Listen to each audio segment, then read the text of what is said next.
From author Brian K. Morris comes an epic tale of armor forged by a god, a hero forged by courage, and an ancient menace poised to re-emerge and threaten our world. Volcana, Rebirth of the Champion, is available on Amazon.com. Get your copy today.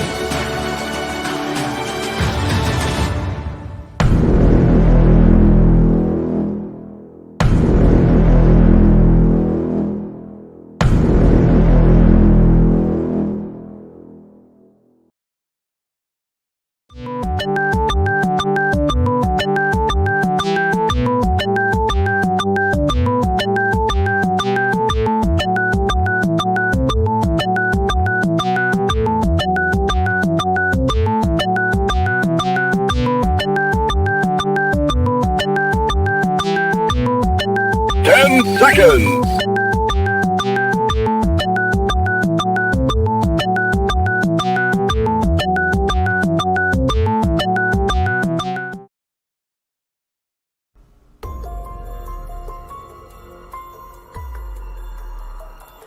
Welcome to Clever Title Pending with your host, Brian K. Morris, independent publisher, freelance hybrid author, award-winning playwright, and former mortician's assistant. Don't send him title recommendations because Brian knows exactly what he's doing. So just sit down and look pretty as Brian K. Morris scrolls through your comments and plays with his mouse. Join him on Tuesday nights at 8 p.m. Eastern, 7 Central for Evening Pandemonium and Moonlight Madness.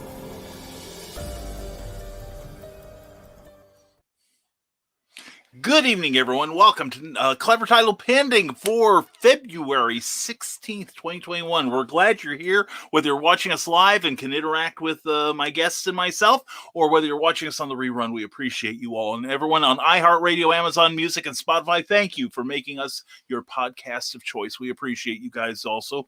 And also want to say thank you to everyone who's tuning in tonight, whether you're watching on Facebook or on YouTube. If you're watching us on Facebook, on Rising Tide Publications page, or on Kathy Jackson's books, please give this program a like if you enjoy any part of it, and believe me, you will. You're going to get a lot of good stuff out of tonight's episode.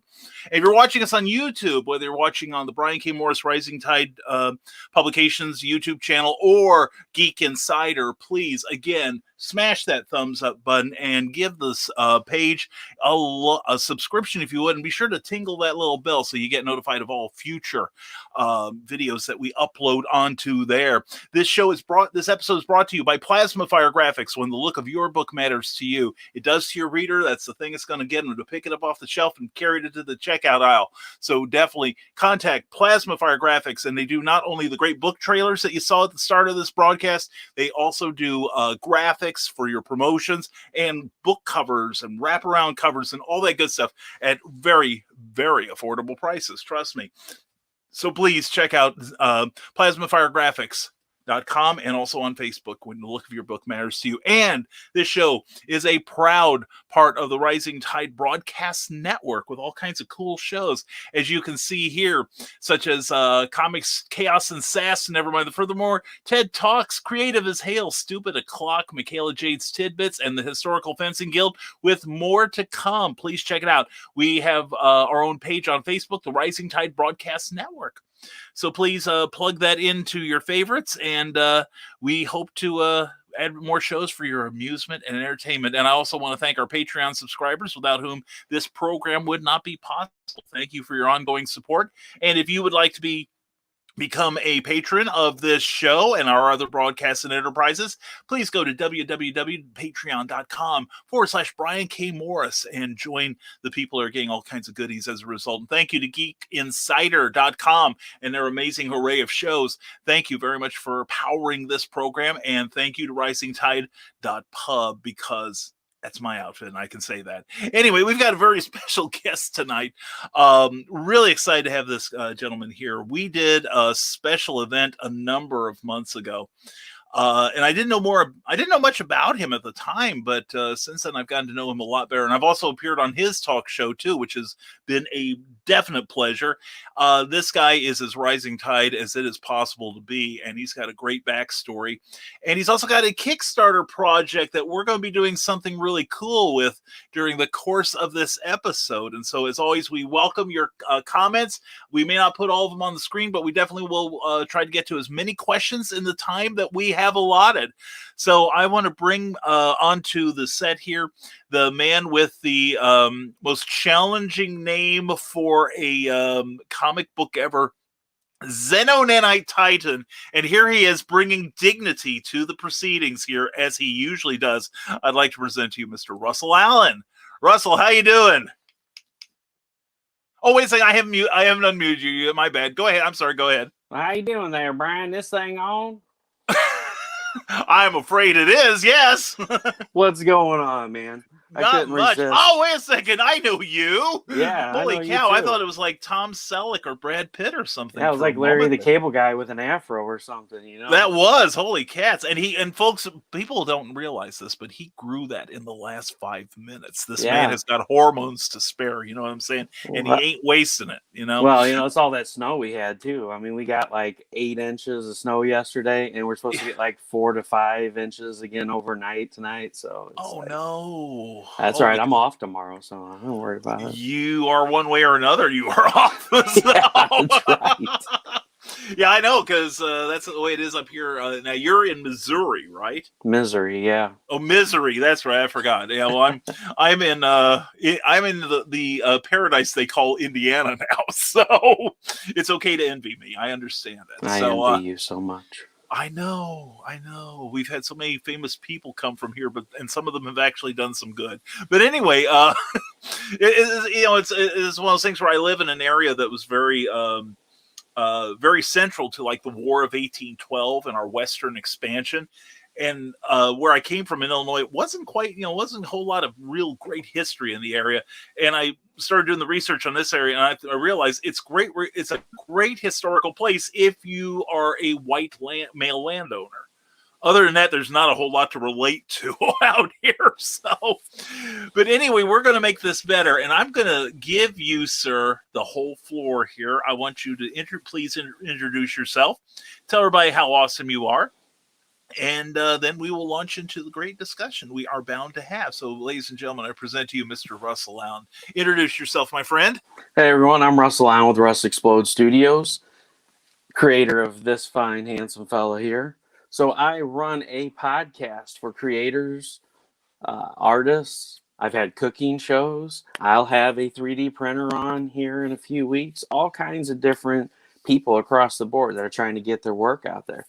I'm your platform. Hit me up with messages, anything like that, and I'll be happy to have you on, talk about your projects, talk about you and the inspirations that brought you to your projects.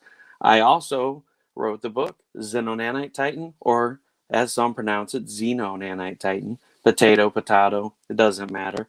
But I wrote this fine book 10 years ago, and we're going to kick it off in style tonight with this fine fella, Brian K. Morris. Oh my goodness! I seriously, I am flattered. And for those of you who may be wondering what the heck we are talking about here, we're going to add another screen to the stream here. This is the Kickstarter, page for Xenonanite Titan, and Russell is going to be launching it tonight on this show. Whenever you want, sir, we will give it the proper fanfare and such. But why don't you tell everybody real quick what is Xenonanite Titan about? So the story is about Raziel Stevens. He's a family man. He works for the SCA. He's a scientist, and he gets called back on assignment. They got a special job they need him to do because of a strange transmission that they found. So he goes back to work, and a fatal accident happens aboard the space station that he's working on, and he's thrown into the unknown. So they kind of came under attack. So Raziel, the main character, really doesn't know what happened, who attacked them. All he knows is he's in a strange land and he wants to make his way back home to his family and back to the Earth. But does the Earth even exist? Is his family still alive? Where in the world is he and how is he going to get back home? And this is kind of the tale that covers the origin story for him that will tell everybody why the suit was created, what the suit was created for, and how he obtained the suit. Beautiful, beautiful. And it's not just a sci-fi story either. You know, this contains several different layers of genres. I mean, it's got the fantasy side to it, as you can see here. This is Wyvernite, one of the characters that Raziel encounters throughout his journeys. And, you know, it's a human story. It's a relatable story. I mean, it's one that you can really empathize with the main character, because some of the hell that I went through in 2020 when I rewrote book one, a lot of that pain and that suffering went into it. And so, you know, there's heartfelt emotion in the book, which is where, you know, I derive kind of the name of my studios, Rest Explode Studios, Books with Heart. You know, I want you to feel the characters and empathize with them. And it's kind of a throwback to my son as well. Mm-hmm. And that's what we're going to, that's a good segue for what we're going to talk about next. You know, I make no secret of the fact I run into a lot of people at shows that, well, I want to do what you do, but and unfortunately that's just what they don't get off of in order to achieve what they claim are their dreams. And a lot of them let a lot of people let like real life circumstances stop them and in certain cases that's understandable. Some of them you know, deciding what pizza company to order from that night stops a lot of people, you know, so it's trivial stuff like that. But in your case, you turned challenges into inspiration for fulfilling your lifelong, you know, your lifelong goals. So let's start there. When did you, you know what I'm talking about, and you know the challenges I should say that you faced, and how did that motivate you? Well, I mean, to start off, we got to take it back where it all started. When I was a kid, I loved reading books. I read hundreds of books every year. I would constantly check out books from the library. I love reading. I love the fact that reading challenges your mind. You have to imagine these landscapes, these scenarios in your head. And so, you know, as I was growing up, I was like, I really want to be an author one day. I really want to write books. I wrote stories for the school. When we had assignments, we had to color these sheets and make up a story about the sheet. And my teacher was always like, these are really good. And she's like, you should pursue this. Well, you know, everybody always says, if you want to be an artist, you want to be an author. That's not the job for you. You can't make a living doing that. So, you know, then said I blew up stuff. So, you know, that's where Rest Explode Studios kind of comes from. But, you know, here's the thing. So in 2010, I finally bit the bullet and I was like, you know what? I'm going to write this story. I've had it in my head for years. I really want to get it on paper. So I asked for a Chromebook for my birthday. My wife bought it for me. At that time, I was working over the road one night a week, and I was like, this is a great time for me. I'll be at a hotel room by myself. I'll, you know, start writing stuff for the book. So I wrote the book over the span of about 4 years. It's about 900 pages. And in 2014, right at the end, I'd say like the week before Christmas, we found out my son was going to have open heart surgery after birth. So we had 2 miscarriages, so we were pretty bummed about this news because we're like, you know, we didn't know if Roderick was going to make it. We didn't know what to expect. We didn't know how bad it was. So I kind of put the book on hold. Well, March rolled around when Roderick was born, and they're like, oh, you know, he was born. They're like, hey, you know, this is worse than we thought. He's going to have open heart surgeries for the rest of his life. We won't do it at first. We're going to wait until he's a week old and do it. And so I was like, you know, I'll take my Chromebook with me to the hospital, give me something to take my mind off of things. And I just never could get in the right mindset. I was just like, you know, we were in a room the size of a phone booth and waiting for a call all day. They started surgery at 5 o'clock in the morning. They called us at 3 and said they were done. And they were sewing them back up. Well, then we get a call back 15 minutes later. They're like, we're not done. There's a leak. We have to open them back up, put them back on heart-lung bypass. And, we're talking about a week old baby, they're sewing arteries the size of a human hair on this new valve and coronary artery they put in his heart. And so uh, things just kept happening. He had to have another surgery. He had to have a cardiac cath. He had to have this. And then Adriana was born. And then my wife, ended up having precancerous cells. And so they had to go in and do a full hysterectomy. And so I was constantly in the hospital with either Roderick or, after they did the hysterectomy, my wife ended up with a hernia. So I ended up staying home and taking care of the kids and doing all the stuff around the house. And one of the big things that was a challenge for us too, why I put the book off, was because when Roderick was born and we came home with him, we really didn't want to put him in daycare. It was really like, okay, can we trust somebody else to watch him and, notice that he's not acting right, know the things to look for. And so we sat down and talked about it, and we came to the decision that my wife would stay home from work and take care of Roderick, and I would be the breadwinner. I'd be the one that would work. So with working a full-time job as much as I do, being on the road all day, 12, 14, 15 hours a day, the book just never seemed like a possibility. So fast forward from 2015 to January last year, I had this bad pain in my side. I was driving down the road and I get to a stop. I deliver to him. I bend over the inside of the truck. This pain hits me in my side. And I'm like, what in the world is going on? And I was like, I just pulled a muscle or something, and I pushed on. And my wife, I get home. She's like, oh, you need to go to the hospital. I'm like a normal man. I'm like, no, I'm good. So fast forward, this was on a Friday. So this was the first week of January. So fast forward to Wednesday, I sneezed driving down the road and I went blind for like 15 seconds. And so I'm like, something's definitely wrong. So I called my wife and she's like, told you should have went to the hospital. So, yeah, I had to rub it in. So we ended up going to the hospital. They found a mass on my liver, and they found they didn't find this yet. They found the mass on my liver. So they sent me for an MRI the following week to figure out, what it was that was going on. And when I got home, I went back to bed because I was in a lot of pain at that point. I couldn't even hardly sit or walk. And my wife calls me and wakes me up. She's like, hey, your test results are in. You need to go look at them. I just seen it come across the email. And so I signed in and it said, it's a hemangioma. It's just a blood vessel tumor. They're common, but we found a 3 by 5 centimeter mass on your spine. And this was kind of pretty scary news. My grandpa passed away in 19, right towards the end of the year, from spinal cancer. He had cancer in his lower spine, and he had went through several years of chemo. They cut it out. It came back, and it finally ended his life. And so it was super scary. And so at the end of January, I went in and I had a PET scan done on January 31st. And it was on a Friday. Saturday morning, I got up. We were having breakfast. So I had just put the food on the table, and pops up test result. And I figured it was the blood work. I'm like, oh, there's no way a PET scan is going to come back this quick.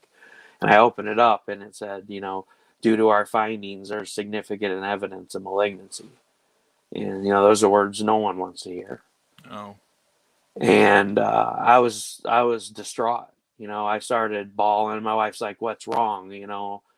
And I showed her the phone, and she's like, it's fine. We'll figure it out. And, so, over the next few weeks, they did a bunch of tests. They decided they wanted to wait. And before they biopsied it, because it was up against my spine, it was too close to my lung and my spine. They were worried that it could metastasize into my lung, or that they could hit my spine and paralyze me, because they do a live CT biopsy. And so we were kind of like, what do you mean we're going to wait and see if it gets bigger or what, Yeah. So, my Roderick's just a complete mess, because, now he's, 5, he'd be 6 in March. And he's just like, my grandpa just passed away because they found a mass on the spine. So he automatically thinks that I'm going to die too. That didn't help out a whole lot.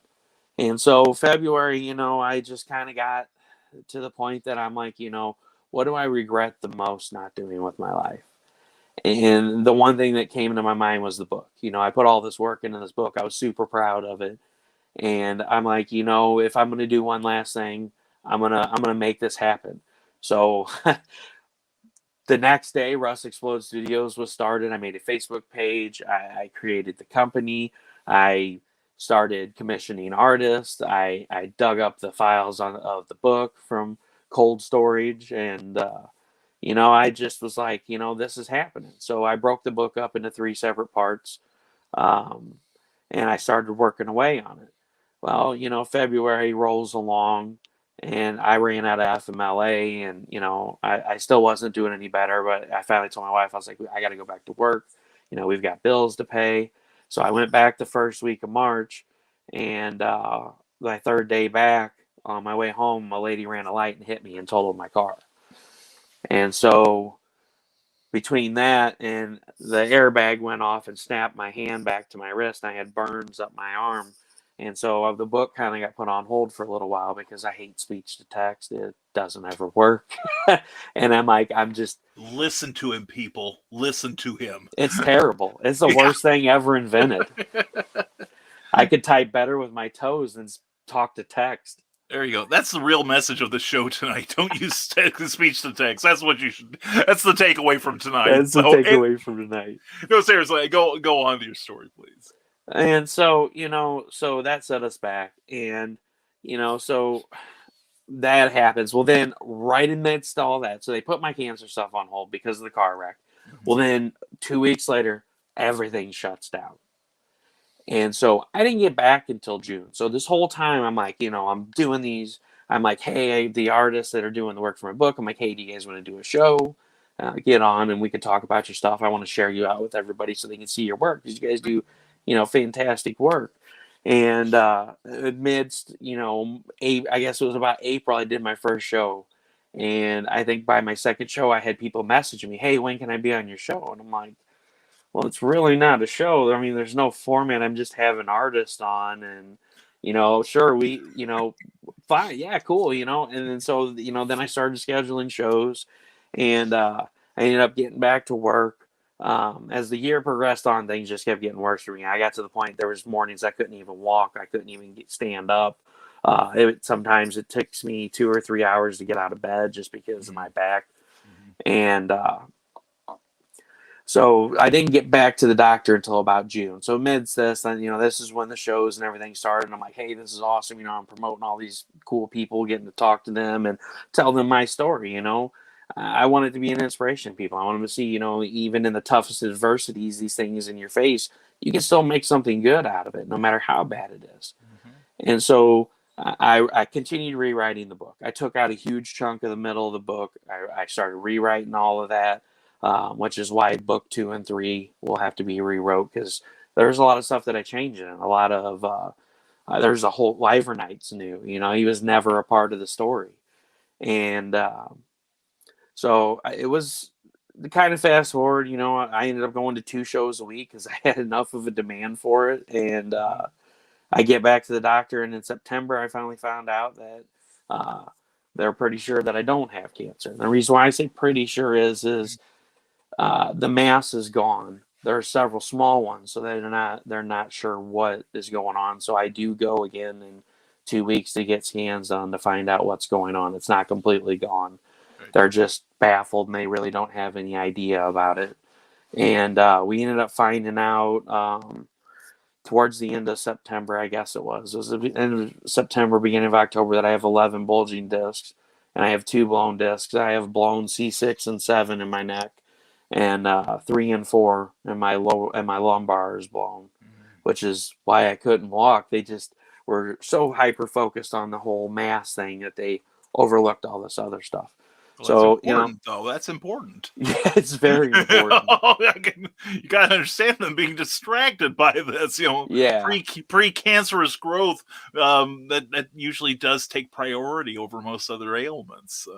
So they finally sent me to pain management, and I've gotten injections in my neck and in my spine. I'm doing somewhat better and getting along, but in November we launched Xenon Anti-Titan for the first time, and it was kind of a rocky time to launch a project, and I'm really happy with what we did. I mean, we hit a good number on it, and being green to the whole Kickstarter thing, I think I bit off more than I could chew with trying to do an art book and the book combined, just because I was still at the point that we're not sure what's going on, and I just wanted to see it come to fruition.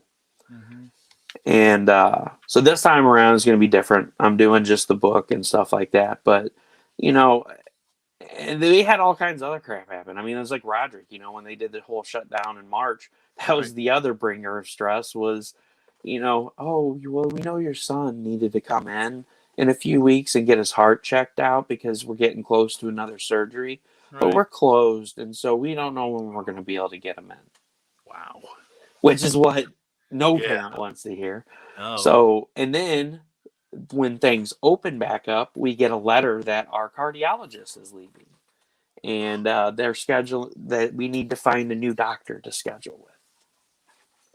So that was the other thing that was going on. Roderick's close to having another cardiac cath possibly to go in and widen a stent. He has two pretty super rare heart defects. He has a truncus arteriosus, which is the coronary artery doesn't split into two separate arteries. It just stays one. So the blood flow just goes heart, lung, heart, lung. Mm-hmm. So they cut away his pulmonary artery and from the trunk, and they put a cadaver artery in to form his pulmonary artery, which is why he had to have another open heart at 2.5, as they went in and took the 9 millimeter cadaver artery out and put a 19 in. Oh. And there's so many different things that can, determine whether he has a surgery or not. I mean, we have so much things that we have to worry about. Is it scarring? If it scars, it shrinks. It's dead tissue, so the body doesn't repair it. The valve could go out in it. Right. A blunt trauma to his chest could shatter it. Mm-hmm. It could calcify just because it's dead tissue, and the body could calcify it. Right. And so those are all these things we're constantly going and having him checked with. And the other issue that he had was an interrupted aortic arch. So his aorta came up, and then it stopped for 5 millimeters, and then it continued on. So at birth, they kept him on prostaglandin to keep the bridge that runs from the heart. Mm-hmm. Luckily, it ran up after the gap. So they kept him on prostaglandin to make it seem like he was still in the womb, which kept that bridge open. That PDA is what they call it. Yes, I know I sound like a doctor, but I've been through enough of this. I was going to say, you've absorbed enough medical technology, Well, I absorb everything. That's just me. Yeah. I do my research. You're a writer, that's why. That's right. Yeah. And so, the interrupted aortic arch, they had to put a bridge in that. So it's 60% his tissue, 40% Gore-Tex, which is a stretchy material like what the nurses wear. Right. And theoretically, it was supposed to grow with him, but it didn't. So at 11 months, they went and did a cardiac cath. They put a stent in it. And so now we constantly have to go and have that widened. The last time we had to have it widened was because his tissue grew through the stent. Because if anybody doesn't know what a stent looks like, it's kind of like an onion bag. It's a mesh. And they want the tissue to grow into it so it becomes part of the wall. But they don't want it to grow through and block it off. Right. So, yeah, it's been crazy, and that's the stuff that we've been dealing with for the last 5 years with Roderick. It's like, running back and forth, getting all this stuff checked out. And then, and then we find this stuff out. And then it's like the worst thing, it's just like, the world's against me. I'll be damned if I don't release this book, and a lot of the it was a great release for me, and because there was a lot of angst, there was a lot of fear, there was a lot of nervousness, and there was a lot of, I've always been there for Roderick. No matter what surgery he's had, I've taken off work to be there with him because I know he wants me there. Right. And it's like the thought of him going through surgeries for the rest of his life without me being here for him just broke my heart. And so, a lot of that pain and that anger, that frustration, that emotional turmoil that I was in last year went into, Raziel, the main character in the book. Right.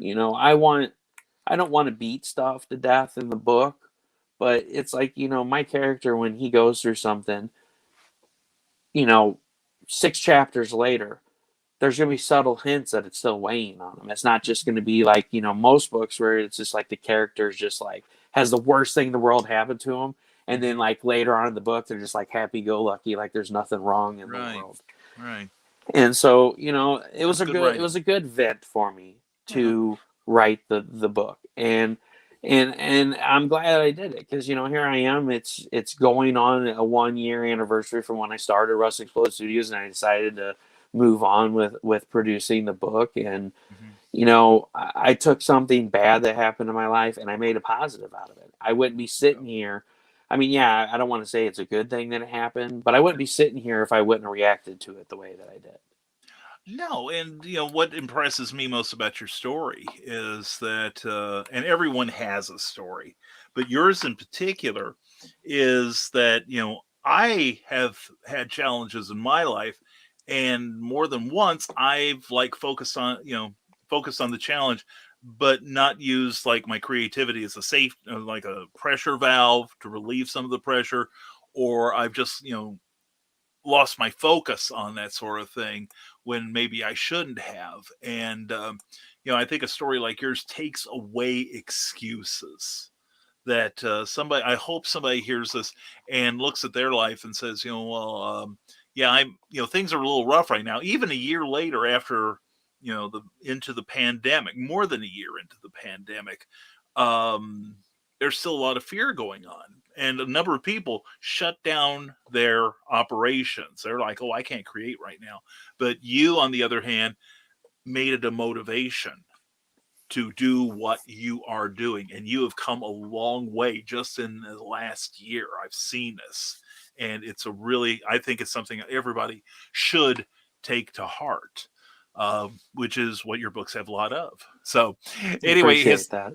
oh man, seriously. And I've read his, and by the way, I've read the previous draft of Xeno 99 Titan. I really liked it. In fact, Russell uses it as part of his advertising, and I'm proud to be a part of that. So, Historical Fencing Guild says, good evening, all. Can't wait to hear more about the title that my speech impediment won't even let me try to type. And I can say it. I've gotten high marks for being able to say Xeno 99 Titan. But I'm not saying I got it on the first try. Why did you decide on such a tongue twister of a name? Well, I'll tell you, there is a backstory to it. So Okay. everything with me has a reason. There's always a rhyme and a reason and a story. So my favorite game growing up when I was a kid, I was an avid gamer growing up. I still am an avid gamer when I have time for it.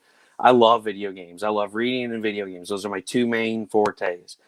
And that's also my gaming name is Rust Explode. So if you ever see a Rust Explode lingering in a game, that's me. Have your party go after him. Yeah. Okay. Oh, yeah. Try it. I'll blow you up. No, I'm just kidding. And so, you know, one of my favorite games growing up, though, was Xenogears, or as some people call it, Xenogears. Oh, yeah. It was a phenomenal PlayStation 1 game. I mean, it was awesome. Yeah. I think I probably put like close to 200 hours in it. But it's about, I mean, this character, he wakes up on a planet, he doesn't know who he is, and he meets these people along the way and realizes he has the potential to control this giant mech. Kind of like if you want to, what's that? I just had a brain fart. What's that one with the big mechs and the kaiju? Pacific Rim. Right, think of Pacific Rim. So those big robots. So he has the ability to pilot that. And it was just, the gameplay was a lot of fun. But what really hooked me was the story. The story behind this game was just massive. And it kept going. And so, well, to give you an idea how massive the story was, they ended up, the company that was producing the game got a budget cut. And so they had to cut the game short. So they finished the game out on the last disc of the game as a cinematic storyline. And it's like 8.5 hours worth of cinematics after you've already played 140 hours through the game. Wow. So, and it was in depth, and it was just like, it made you really think about the things we do as the human race. You know, right. It's a real thinker. And so that was one of my favorite games. And I always had the idea of the story of it being a nanite technology. And so I was like, I'm going to take two of the things that I really like, and I'm going to put them together, and it's going to be Xeno Nanite Titan or Xeno Nanite Titan. And that's kind of how it was born. Oh, cool. Now I've been calling it Xeno Nanite Titan, and I hear you just now saying Xeno. Because that's what everybody else calls it. It is Xeno Nanite Titan. Okay, all right. I want to make sure because we also have a comment here from Cindy Kep, CKOEPP.com. Sign up for a great newsletter. So is it a Xeno Nanite Titan or a Xenon Anite Titan? No, you're right. It's Xeno Nanite Titan. But like I said earlier, it's potato, Xeno. I mean, it's the same way with aliens. You got the Xenomorph or the Xenomorph. Right. We could battle it out all day with people. Everybody understands what it is. Right? Yes, and if you contribute $50, you can to the Kickstarter campaign starting tonight. You can call it whatever the hell you want. That's right, whatever you want. Yeah, 1,000. He'll probably rename it for you. But a Xenon Anite Titan, I think Christian Basil's probably one to write that one. And Michaela Jade says, "Oh, by the way, folks, you got to tune in to the show preceded ours." Christian Basil and Melanie Dean's very wonderful Legend of the Traveling TARDIS. I got to be on there, and we had Dr. David Brin, science fiction writer, futurist, on that show. Great, entertaining show. Please check it out. Michaela J says it's hard to write a love scene and listen to Brian talking about tingling a bell. Well, it was really funny watching you because I could see you looking in the corner of my eye as I was going and making faces at you. I was trying so hard to crack Brian up. And if you go back and you watch the intro when he's reading off his stuff and he keeps looking over to the corner, it's because he's looking at me. Yeah, and I'm like, I can't look at him. What's he doing? Oh, I can't look at him. Oh, my God. People think this is an easy show to run. Au contraire. It's like a mole. You just have to look. I know it's or a good train wreck, and we all love a good train wreck here, which is what we try to bring to you every Tuesday at 8 p.m. and Monday, Wednesday, Friday at 10. This train had no rails to begin with. What are you talking about? That's right. That's why we're on it together, brother. And we'll say hello to everyone that's listening to us right now. Teresa Dunn, Historical Fantasy Guild, Michaela Jade, Carleen, Carl Witzman, Jack Napier, Teresa Dunn, Cindy Kep, Trish Bergston, Bengston, excuse me. Glad to have you here. Trevor Hawkins and Cindy Kep again, Mike James Bingston, and let's see who else have we got that we hadn't gotten to. Alfred Pennyworth, Rick Bradley, and we got more. And Heather Ellen, glad to see you here. Ellen, I'm contracting everything. Ellen, who's part of the Rising Tide Broadcast Network. And Cindy Kep has a joke for you. You are truly honored now, Russell.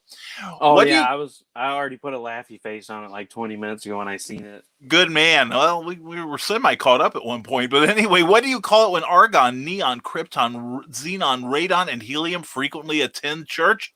Noble masses. Now, Brian, when are you ever remotely caught up? Except for at the end of the show.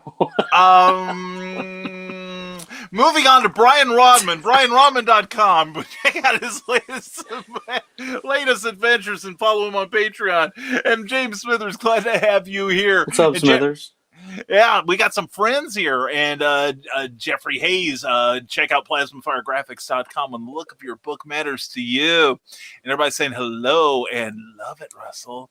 And Michaela J says, Russell, you're awesome. And let's see. And Jack Napier, I gotta agree with you. Russell's not that special. He is extra special. That he is. And Sean Dean, glad to have you here. And Trish Bankston, I'm sorry to see that. Now, here we go. Now, Jack Napier brings up something here. We're going to launch into some of your questions here. And then I think at the top of the hour, let's launch your Kickstarter. What do you say? Sounds like a plan to me. All right. It's about time the show had one. Anyway, Jack Napier says, Brian, did Russell ever tell you about the metal toilet? I don't believe I have heard this tale. So it's a very easy story. So okay. Roderick loved trains.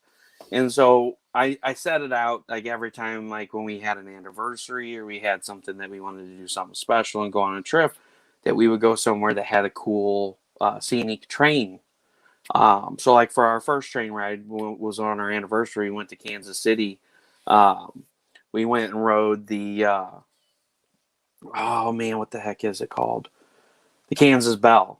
Right. And so we went on that train ride. And so then for the next one, we found the Boone Scenic Railroad up in Boone, Iowa.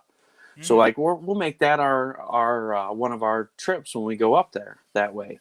So I've never been to Iowa before. So we go up through northern Missouri into Iowa, and I swore we drove for like 2 hours, and I seen like a tree and two houses. Like there was no gas stations. Mm-hmm. And so, I'm from Missouri. So when we have a sign that says rest stop, Yeah. you're talking like a Walmart sized brick building with showers and toilets and vending machines and like the works. They got a park. So Right. we see the sign that says rest stop ahead. And I'm like, oh, thank God. So Roderick had C. diff from all the antibiotics from one of his procedures. He had C. diff. So you can imagine what kind of a car ride that was for 2.5 hours with nowhere to stop. Poor guy. And so we stop at this rest station, and it's this rundown like building from like the 1800s. And like I swear to you, there was a metal porta potty that all the panels, the frame was still there, but the panels were all rusted out of it, and there was corn stalks growing out of the middle of it. Oh my where God. the toilet used to be. And I'm like, you guys call this a rest stop? I'm like, what in the hell is this? Yeah. And so, we found out two things about Iowa. Yeah. There's not much to look at, and there's a Casey's around every corner. Once you get past the 2 hours we did, and you get close to Des Moines, there's a Casey's like every block. And that's one of the things I love about Iowa. Anyway. Oh my God, that's horrifying. Now James Smither says Xenon Titan is a good book. Russell knocked it out of the park, but Jack Napier says it's quite literally out of this galaxy. Very both of these fellows have read it too. Smithers read it here recently, and he's super excited about what happens next. Well, we're going to give everyone a chance to support that and get this party started the right way. Rick Bradley, superstar, says, what gave you the idea for that comic character? What got you launched, and why did you pick science fiction to tell your story? Science fiction, fantasy has always been my thing. I mean, it's like with Xenogears, it was a science fiction fantasy, and that's what I really, really have always loved. One of the other fantasy books that I really loved was the Redwall series, which I just seen recently that they're going to be making show and movies about, and I'm super excited about it. By Brian Jakes, cool. Phenomenal author. The books are just awesome. Like I have the whole series right over here, and I cannot wait until my kids get old enough to where I can read them a chapter every night and go through the whole series again with them. Very nice. And so I never really had meant for it to become a comic character, to be honest. I've always been into comics since I was a kid. I quit collecting probably like around 2003, 2004 was when I met my wife. So a funny story spanning from that is she never knew I had comic books until like 4 years ago when I happened to stumble across a comic show that was live online. And I was like, oh man, Punisher book? That's awesome. I don't think I have that one. So I had to go down in the closet and I dig out these boxes. And here I come out with like these two huge boxes full of comic books. My wife's like, what are those? I'm like, they're comic books. She's like, you've got comic books? I was like, we've moved 5 times and you never knew I had comic books? You never thought to ask why these boxes were so heavy? Yeah. But I never meant for it to be a comic book character. And so 3 years ago when I got back into comics, I started promoting artists and stuff and started going to cons again. We took Roderick to C2E2 2 years ago. Nice. And I was like, man, I really love working with all these comic book artists. I really love working with all these creators and these people and helping spread their work and stuff out there. That would be really awesome to finally finish my book and finish the origin story, because it really doesn't end. It leaves an opening where if I wanted to, I could write another book. But I'm like, how much better would that be to do a comic book series? So do the trilogy that outlines and knocks out the origin story of Raziel and what happens to him and makes him the way that he is. And turn it into a comic book series. So, kind of answering his question, what gave me the idea for the comic book character? I already had the idea when I wrote the book. Xenon Titan was kind of what I already had written. Again, like I said, going back to the PlayStation 1 game, I really love the name, and that's where I derive the name of the actual book and what he becomes once he acquires the suit. Mhm. But I don't know. I've just always been drawn to science fiction. You know, when I was a kid, my grandpa that just passed away 2 years ago, that was one of the things I really remember doing with him, was going and staying with him through the summer and watching the old Kirk Star Trek shows and watching Knight Rider and the Incredible Hulk. And, you know, then we would watch wrestling. You know, that was the only time I ever really watched wrestling. You know, once I grew up and quit going to my grandparents for the summer, I never really watched wrestling again. But every time I see wrestling, it takes me back to that day. But cool. I've always been drawn to science fiction. It's just, I love the idea of space.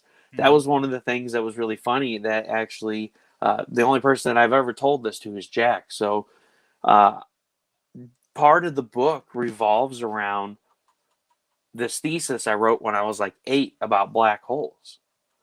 And so after the book's been out for a little while and people have had a chance to read it, and you think back to this interview and you say, you remember I said I wrote this thesis about black holes. Yeah, it was about a 12-page thesis. Oh, wow. So I've always just been into science. That's been my strong point. You know, I graduated at the top of my class whenever I graduated, and that was my big thing, was math and science. And I never really wanted to do anything that other than blow stuff up with it, but with practical application. It was practical application. I mean, I actually did blasting for, 3 years. So professionally, how did you wind up blasting things? So unprofessionally, I've demoed bridges and buildings and stuff when I was going to school, and when I went through the Jacqueline Institute. I've done a lot of different stuff. Okay. But professionally, when I did the job, mines and quarries, blasting shots there for riffraff and stuff for the quarries to grind up. Right. Okay, that makes sense. But you said that about non-professional. You blew up buildings. So I'm like, dude, there's laws. There's laws about this sort of thing. Did you get permission? Schools. That's what I should ask. Yeah, I had permission. It was okay, good. Setting. Thank goodness. I mean, we played with anti-tank mines and all kinds of fun stuff. Sounds like. Brian Robin, BrianRobin.com, Memoirs of an Angel 7, also launching on Kickstarter soon, the 26th of this month. Who are your top fantasy and sci-fi heroes in fiction, Russell? My top fantasy hero is Martin the Warrior from Redwall series. Absolutely. When I seen that was going to be one of the first stories that they were working on for this new show coming out, I was like, yes, totally. Man deserves it. And if you never read the Redwall series, I highly recommend it.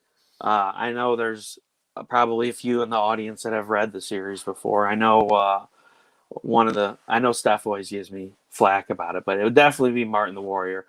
And then sci-fi, man, that's a tough one. Yeah. I don't know. I really couldn't pick one out. And if I had to think back, there's one book that I've been meaning to dig out for probably like the last 15 years, because it's been forever since I've read it. I think I was like in 8th grade when I read it. It was one of my all-time like favorite science fiction books, and I couldn't even think of the name of it. I have it. I just don't know where it's at. It's in a box somewhere. What narrows it down? Well, I mean, the easiest way to narrow it down is if you've ever read a book that the guy, his bones get irradiated and they actually remove his bones from his body and replace them with metallic bones. Oh, wow. And so his body is too heavy for him. And it's an insane sci-fi book. And that would have to be one of my favorite sci-fi books. And I read it like a bajillion times. It makes sense, though. And then Moving, I don't even know if I still have it, honestly. I'm gonna have to dig it out tonight now and figure out what it's called. Yeah, now we've given you a sleepless night. That's what we're here for. Yeah. Jack Napier follows up on an earlier discussion. That's what they do. Kick you while you're down. They supposedly mean well, but we're too thick-headed to get it otherwise. I think a certain number of us creatives need to be that way if we're gonna, like rub it in the naysayers' faces. And in fact, that brings me to a discussion that you and I had before the show, Russell. Now, this is the second Xeno Nanite Titan Kickstarter campaign that we're about to launch here. I say we like I'm going to be doing anything, but but anyway, you told me that before, you did not make your goal in the previous one, but you had some people who were reaching out to you and giving you some criticism about that. Would you like to address that? Yeah, Get hateful. We're with you. Well, it's amazing the stuff that you hear from people. I mean, there were people that were like, "Oh, the art for your book was shit. That's why your book didn't fuck." And it's like, yeah, screw you. You can just leave my friends list now because, I didn't commission the art so much to pretty up the book. I commissioned the art because in 2020 we were in a hard time. The artists lost their cons. They lost the ability to bring in new work. And there were a lot of people that I respected, some of them that were new artists that I met that I really liked their attitude from, seeing them be on live shows or seeing them do their live drawing shows. That I was like, right. Hey, I really like your work and I like you as a person. Let's work together on this. Right. And let's bring you some work by me paying you to do a commission for my book. And it will illustrate the book. And let's also bring new people to you. People are going to be seeing your comic book work in a different format, in a whole new genre, and that are going to go, wow, I really like this piece. Who did it? Oh, well, they're a comic book artist. I want them to do a cover for my book. Mm-hmm. So I was trying to help them out by giving them an opportunity for more work and get more eyes on their work. Mm-hmm. And it made the book look awesome too. I was totally down for it. And I'm proud to display the pieces that are in the book. And for somebody to reach out and say, oh, your book didn't fun because the art shit, well, screw you. You can go, I don't care. That sounds reasonable, I think. And we've got some later comments that Steph Wilson, glad you're here. Steph, Russell was valedictorian. We are going to get back to your earlier comments, people, I promise, but this caught my eye. Russell, you did blow up a lot of things, and you still do, says Jack Napier. And Andre Rausch, I hope I'm pronouncing that correctly. I can see the one sheet art already, and oh God, here comes Redwall. From Steph, and is that like Red Rum? Probably, it sounds like Steph's heard this story more than once. And Steph also says, Andrew, I go numb when Russell starts slathering on about it. No. Steph goes numb from drawing this all day. Yeah, there we go. But she does it well. So, and Andre Rausch says, is it Myth Inc.? Is that the book you're thinking of? I don't think that is, no. This is old. Like, we're talking like it's... So this book, the only way I even got a hold of it was... So I was such a book junkie back when I was in junior high school that our library had like this huge box full of books, and they were literally taking them out to the dumpster. And I said, no, I'll take these. And I took them home, and I saved them from their early demise. And like, there were some not so great books in there, but there were quite a few really good books from like the 50s and 60s in there. And this was one of those books. Like, this book was old. Old. Like, I think the last time it was checked out was like in the mid 70s. Wow. I shouldn't be going, wow, that was my youth. Anyway, that's cool, though. I'm glad you saved those. You're humanitarian and a patriot. Ted Davies. I upcycled. The ones that I didn't like, I upcycled and donated them to Goodwill. So somebody else got them. There you go. The love continues. Throw away stuff that can be reused. Yeah. Oh no. You're preaching to the choir here on that, brother. Ted Davies, who's Ted Davies Artistry on YouTube and on Facebook, part of our family here at the Rising Tide Broadcast Network, says, Russell, hello, and everyone on the show. Russell Allen, you are an inspiration, bro. Good vibes sent your way. Much success and good health to you and your family. Thank you, Ted. Yeah, that means a lot. Thank you, Ted. And Teresa Dunn would like to know, who are your favorite action stars? Jason Statham. Oh, yeah. I'll tell you what, Jason Statham has always been one of my favorite actors. Like, Crank was probably one of my... When that came out, I was like, what is this? This is awesome. I loved it. And people hated on it so much. And then Crank 2 High Voltage came out, and where it's not as good as the first one, I still enjoyed it a lot. But he was in so many awesome movies and some really terrible movies, but he was in, so much. And then when they brought him into the Fast and the Furious series, I was like, what? You know? And the mechanic, that's another great man. Yeah, he's a fine actor. He really doesn't get enough credit for his acting chops, I don't think. But no, that's a good choice. And I know a few people here also like him. And ladies, you know who you are. And Willow Skyler says hello to everyone. Glad to see you here, Willow. We love you. Mwah. Everyone on the Hanging with Web Show Network. And Andre, sorry I'm late. Didn't get the notice. That's okay. We've just been killing time till you got here. That's right. Let's see. Here we go. Russell had to go, according to Jack Napier, Russell had to go down to the deep basement about 23 floors down through about 700 barriers to get those files. Yeah, when I had to go into cold storage and get the files, he must have been talking about when I said that earlier. I was making the joke about getting the files for the book from cold storage. Exactly. I'm with you. Yeah. And Cindy Kemp says dragons are her friend. And they are. Dragons are awesome. I tell you what, number one favorite dragon movie when I was a kid was Dragonheart. That movie hit me right in the feels. Gosh, it was so great. And of course, with Sean Connery voicing the dragon, I'm like, who cannot love that movie, right? Oh my God, yes. Oh man, I Sean Connery was one of those actors. I'd listen to him read a grocery list. He had one of those amazing voices, absolutely. And that was the best part about Highlander too. Was when Sean Connery. Oh yeah, and I also you've probably seen Time Bandits. Yep. Yeah, Terry Gilliam gave a great interview about it about 6 months ago, talking about how Sean Connery came up and started directing himself. It's like, you can save time if you do it this way instead of me climbing up on the horse. Just take a picture of me just sitting down on him. You'll save a lot of time. And then they just through a sheer coincidence, and he kept joking that I'd love to come on this very end of this film, make a cameo at the end. And because he had so much fun doing it on the on the set and everything. And so Terry Gilliam basically wrote that last scene with him as the fireman. Just because Sean wanted him to. Yeah. Rick Bradley Superstar says, "Oh my, wow, you, my good sir, are amazing." Thank you.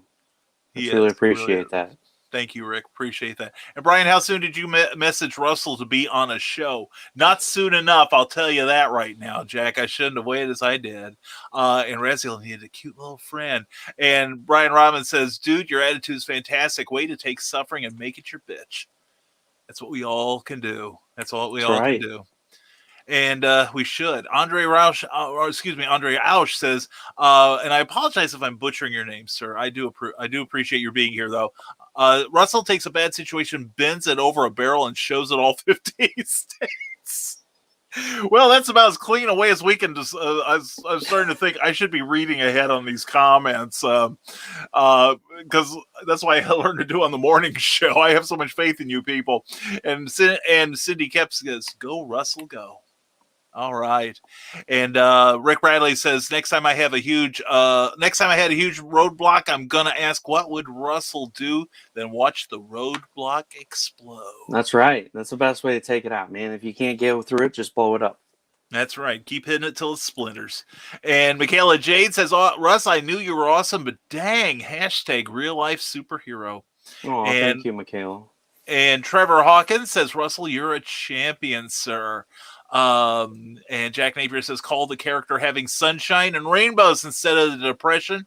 They probably should be going in. Hi, Steph Wilson. How are you, darn? Glad to see you. And Courtney Rose Dameron. Woo, go Russell. Hey, Courtney. Yeah, and Steph, who's your C-level guest? I didn't get one, lady. I went straight to the toppermost of the poppermost here. That's all right. You know what? You just dissed Steph in the best way you could have because he's a dude, not a lady. So yeah, well. Well, no, let's expand on this. So you want to know the funniest thing I've ever had happen to me going on a live show is so Brian Silverback's accidentally launched his project early with the last one that he did. Sure. And so I reached out to him. It was when Comic Unity Online Convention was going on. I said, hey, I seen that you launched your project early. Let me get together with some of the artists and we'll have a panel and we'll try to, get this book out there with the Kara Prime. And so we assemble this huge panel of guests, and Steph Wilson hops on the pre-show, and there's several. Oh, she's a dude. Oh my God. And I apologize, Steph, because I can't see your avatar clearly because I don't apologize to Steph. He deserves it. Okay, well then forget it, Steph. No, but anyway, no, I've got a number of friends who are named Stephanie and have female parts, and they, a lot of them spell it that way. So I apologize, lady. I apologize completely. So anyway, now we're gonna ask one, and it went through a ton of quarters. We've been, and since you had top score of Centipede on the mini mart, hey. Don't diss Centipede. That was my game, and went through a ton of quarters. Yeah, I hear you. And Steph asks 140 hours. Do you know how many covers I could draw in that time? And hello to Wendy Steen Shaner. Hello to you. Good to see you. And 140. Okay, there we go. We've got the scientific answer. Next we'll be covering how many licks it takes to get to the center of a Tootsie Pop. But Russell, would you like to do something here, do you think? Oh, maybe we can. I'm thinking we should. Let's see if we can get some Nevermorians and some clever Morians to maybe help you get a little closer to your dream here. So now here it is. We're going to bring it back up on the screen here. This is the launch page to Xeno Nanite Titan, revised from last year. Okay, and the only real revision is like I said, mentioned earlier, I took the art book out of it. So the art book was something I really wanted to do. It wasn't like, I want to do the art book and make tons of money. I really wanted to show off the artists and the stuff that they do. Mm-hmm. When I built the art book, like Wendy Steen Shaner, it had her bio on there, Miss Smiley herself, bless her heart. Yeah. I had on there her project, Wendy Steen Shaner does art for, such and such books. And she also does Naughty Fairy Stripper Assassins. And then you got CB Zane with Into the Suck and Scorpiana. And so I really wanted to not only show off these artists and where people could find them and what projects these artists have worked on, so people would go buy their stuff in a time of great need. But I really wanted to show off also the preliminary, where we started off with pencils and then inks and then colors, and then there were some pieces that had stick figure art from me where the preliminary started at, and there was a few that actually looked like decent art. And so I really didn't have it in the budget to pad the print run. Right. So I needed the minimum of both print runs with fees and shipping and everything. And so it was more of a bite than the take as a new author with a new project. Right. And so we streamlined it this time. There's only going to be a softcover version of the book. There is a digital copy. And then I took out, like I said, the art book and the hardcover tier. Mm-hmm. But there will be a hardcover tier that there's only 5 available. There we go. And you can always plan for stretch goals. You never know. Well, we'll see. We'll see. Let's get this thing. Shall we get this thing going? Are you ready to launch? I think so. All right, here prepare to launch. Well, here we go. I'm going to give you a countdown here, and we want to. And first of all, I forgot to say it. Thank you to Kyle Guthrie for the countdown that starts this show, and I want to thank Cindy Kep, the wonderful Cindy Kep, CKOEPP.com, for procuring this for me. So here we go, everybody. Get ready. We're going to get ready to launch Xeno Nanite Titan, the Kickstarter campaign in.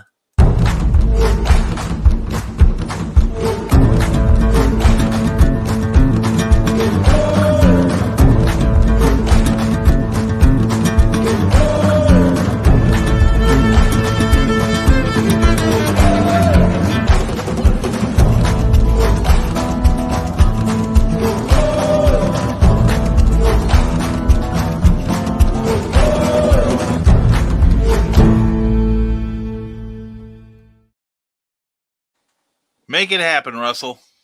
She gone. All right. Well, let's see. Let's let us refresh the screen here. And while we're waiting for my Steam-driven computer to catch up on that, we will check back in. Now, ladies and gentlemen, let's see. Oh, no, I can do that, I think. I am going to... Yeah, it is on. It is on like Donkey Kong. I am going to put the Oops, I hit the wrong button. Hold on a second here. Got to redo that. There we go. And I am going to copy, and then we are going to put in the comments here. We're going to paste it. So we are going to put in the address. So copy that if you can. I hit the button. Go. Hold on a second here. Oh, there we go. There we go. We have just put in the comment section here. All the way down, Brian. Here we go. Rising Tide Broadcast Network says, go to that link right there. It is live. There are 29 days left to go, and you already have $226 pledged to that $1,500 goal. Thank you very much. Yes, thank you to everyone who has contributed so far. So please, everyone, please, we're not going to make this an infomercial for the show, but for the campaign here. And Russell's going, wait a minute, yes, you are. But no. Please, no, I'm teasing. Please check out this this campaign. We will check in on it at various times during the rest of the show, and see what progress you have made. But please, you're off to a pretty strong start there, brother. I'm telling you. Over 10%, and you just now lit that candle. That's pretty darn cool. So there's some awesome people out there. You really, and I want to thank everybody that's climbing on board this project here. I wouldn't have Russell on here if I didn't believe in what he's doing and if I didn't believe in his talent. So I'm trying to get back into the where we left off. The comments. Wendy Steen Shaner says, this is where all the cool kids are. No, just Russell and you guys. I am simply the facilitator. Okay. And let's see. Let's go back here. There we go. And everyone's saying hello. And Andre, I'm not sure about that. I think I've spent a lot of hours trying to get that comment correct. You know what I mean? So this is our joke. So I told Andre one day on Sean's show. I said we're gonna have to get a Steph Wilson cover. And I said I'm going to come up with a new character and we'll call it Zenotitty. So he's got to have a mate, right? Right. And I'm not, I admire, like a white male exploiting a woman's breasts for this sort of project. So yeah, I'm totally on board. That would get me there too, because I am what I am. But anyway, it's like, and Steph says Xerox Machine Tower and Zero Ninny title, and Tina McHenry, who's one of my favorite people. Mwah, glad to see you tonight. Hi, Tina. Thanks Glad to have you here. And yes, that's right, Andre. Everyone's got to behave now. Tina's here. And Steph, love you right back, man. You're awesome. And the neighborhood. See, that's why I love the shows that completely ignore me and the guests and just have their own little love fest here. I love that. Well, see, that's what the fun part of my show is. We talk about inspirations and we let the chat just derail and implode on itself, and we just join on in and we stir the fire. Every once in a while it'll die down a little bit. You just got to poke it and get it going again, and then it gets real crazy. Yeah. That's how the name Blue Balls Reviews came to be. So everybody that sees my review show and goes, how in the world did you come up with Blue Balls Reviews? It was a story from a show. I did a show with Wendy Steen Shaner and Christina Haggerty. And we just did a show where we just got on and talked, and it was off the rail show. If you guys get a chance, go to my YouTube page, go to my Facebook page, Russ Explode Studios, go find that episode from last year. And it was insane. And we were just talking about random stories. So I brought up the story one. I went to school for professional fireworks. Right. And we were setting off a professional fireworks show, and it was for a college graduation, a high school graduation. And one of the boxes blew apart and all the tubes laid out across the ground, which is like something you don't ever want to happen. And so the mortars start shooting out across the ground, and they were blue peonies, or as everybody else knows them as exploding blue balls of light, flying across the field at cows. None of the cows were hurt when this happened. And So the next day I wake up and there's just like a pair of cow balls hanging on a barbed wire fence from Danny D. Well, then Christina Haggerty pulls it off of my page, adds a blue light to it, and puts it back on my page. So months down the road, Heather was talking to me from Comics and More Chaos. Yes. She was talking to me about she was having so and so do reviews of books on for the page, and I was like, "Well, why didn't you talk to me? I'll do reviews for the page." I was like, "I got it. We'll call it Blue Balls Reviews, and I'll be the host, Harry Sachs, and it'll be hilarious. And some people will get it, and some people won't, and then I'll just have to keep telling the story all the time." Right. But I like to be serious and I like to have fun. Like the takeaway ever from any of my shows is we have fun. At the end of the day, we learn people's inspirations and we talk about their projects and how they got there and who their inspirations were for that and the things that they like to do. And we derail into some long talks about video games and crazy stuff. But at the end of the day, we have fun. We interact with the crowd. We joke with them.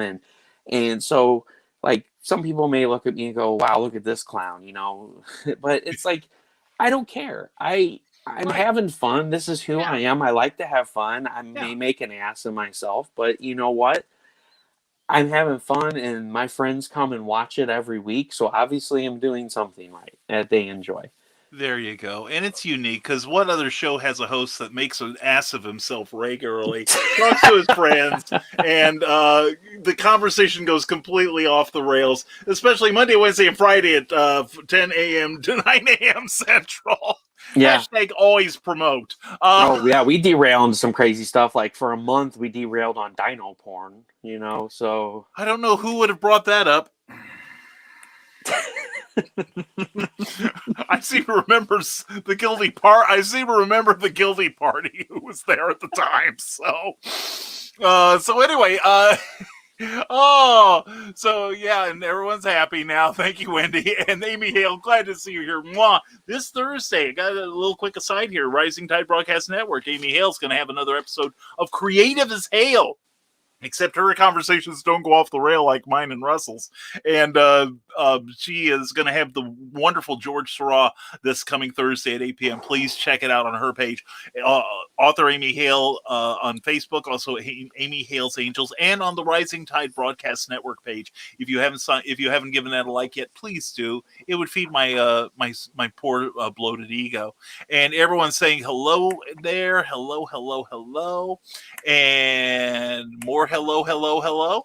And let's see, we're going to get to some stuff. And we're going to hello, Terry Horner. Schiffman, hello to you. Glad to have you here tonight. Welcome to the launch of Zenon and I Titan. And Russell, have you checked your goal yet?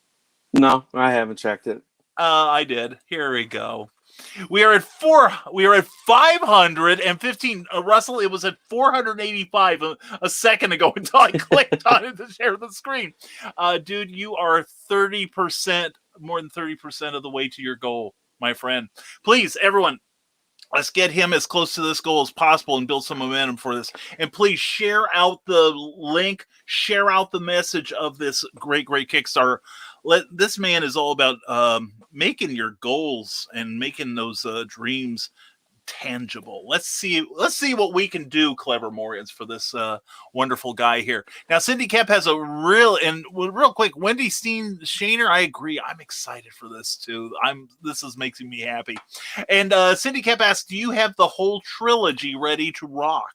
So now, you did have the first parter, and you did mention you had two other parts, right?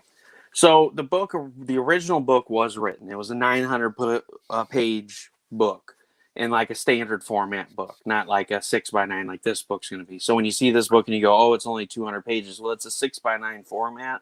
Right. I bumped it up just because of the fact that it's illustrated, and I kind of stopped the first book a little short because I felt where I ended it, and I'm sure you can attest to this, where I ended it was a good spot to end. Mm-hmm. If I'd have went on, it would have been like right in the middle of some stuff, and it really wouldn't have went over as well as I think it did this way. But yes and no. So the entire story has been written, but book one underwent a major makeover. I took something that I thought was great and made it the best that I think I can ever make it. And I want to keep continuing to do that with the feedback from this book. I'm halfway through rewriting book 2. But that's why I want to get this book on the road. I want to see, you know, where people are like, hey, I really like this, or where people are like, hey, could you expand on this a little more? Or, you know, get the feedback of, hey, I don't like this, because I want to grow as an author.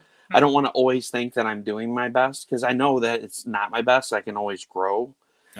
And the story's written. I mean, to get to the gist of the story's written, it's just a matter of rewriting the book to all the changes that were made in book 1. So I would say by the middle or the end of next year, I'll be able to crank out all 3 issues of the book and complete the trilogy. That's fantastic. That is fantastic. To answer the question of, is there going to be another book? Yes. Another book 2, like I said, I'm already partially through book 2. I'm definitely not stopping with it. I'm going to continue writing book 2. And then once book 2 is done, I'm going to start writing book 3. I'm going to try to start commissioning art for book 2, hopefully later this year, once things, you know, after all the medical crises of last year have, you know, we get back above where we're supposed to be. I'm going to start commissioning art for book 2, because this book's done. I mean, the art's done, the editing's done. It was edited by Katrina Rowitz. Great editor. Seriously. And so this thing's finished. The only thing we have to wait for is the stretch goals to come in, and to wait for the book to be printed and shipped to me, and then me to box it all in a lovely package and put a bow on it and send it straight to your door. But yeah, I mean, the book will be finished by the end of next year, unless something absolutely crazy happens. I'm not stopping. I was gonna say, what's left? You've gone through just about everything but Plagues of Locusts so far. I don't know. It worries me when you say that. I mean, now my wheels are going to be spinning the rest of the show. Yeah, well, keep them spinning, brother. You're up to $570 right now. Cindy Kemp wants to know, what do you get when you cross the Atlantic with the Titanic? About halfway. We love you, Cindy. That's terrible. That's awful. I love you, Cindy. It's beguiling. Anyway, we say it's terrible as we chuckle.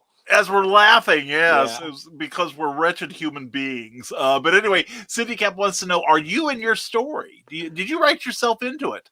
No, I did not. The only thing I wrote into the story of myself is the fact that my wife wouldn't let me name Roderick Raziel. So when I started, we talked about this like way before we ever had Roderick. I mean, back in 2008, we had our first miscarriage. And, you know, when we were talking about names, I was like, I really like Raziel. And she's like, hell no, you're never naming a child of mine that. And I was like, man. So when I started writing the book, I'm like, yes, nobody can tell me I can't name my freaking character Raziel, because it's my character. So it's going to be named Raziel. So no, that's about as what I want in the book of anything pertaining to close to anything about me as that's in there. That and the emotion. That's good. That's good. And Steph Wilson, obviously the president of your fan club, says Russell as a writer is fiction. Yeah, he'll get you later. And Andre says, don't forget the Fantastic Four. How can we forget John, Paul, George, and Ringo? Okay. And Bill Sarden, glad to see you, Sarden Art 76, the artwork of Bill Sarden on Facebook. Check it out.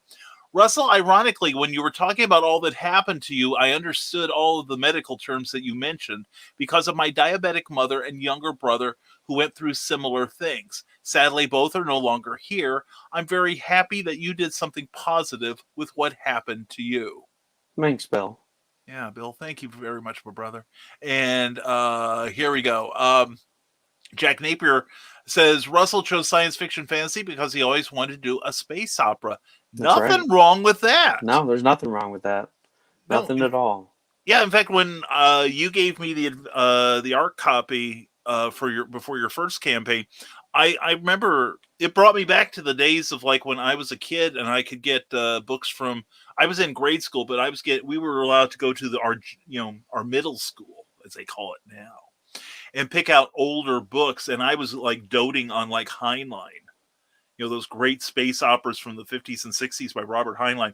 And then it turns out the lady in the next room, her favorite author is Heinlein. Oh man. Yeah, and she made me read The Number of the Beast, and she said, "You'll understand me." I married her anyway. But anyway, Rick Bradley says Xenogears was a great game. Love fantasy sci-fi. The original Phantasy Star on Sega Genesis. Yes, Phantasy Star. Yeah, that's a good one. And let's see what we're up to. We are Russell, I hope you don't mind that I'm bragging on you here, man. Oh, that's all right, man. I don't pay attention to it.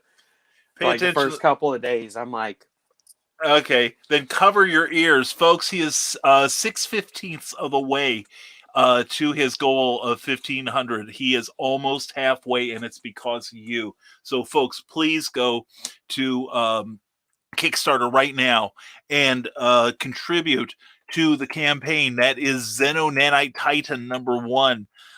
You are doing a great job, one and all, and I'm very proud of the Clever Morians tonight. So let's see if let's set a goal. Let's set a goal. Halfway. Let's see if we can get you at least halfway before the end of the show. How's that? He's Russell's got 14 backers. I'd like to see that get to 20.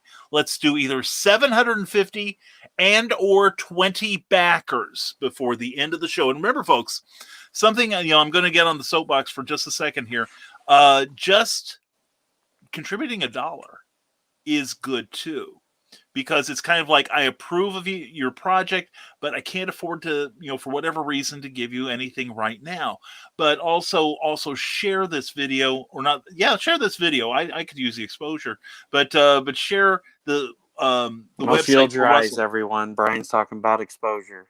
I know that's the stuff that gets you 6 months when you do it next to a schoolyard.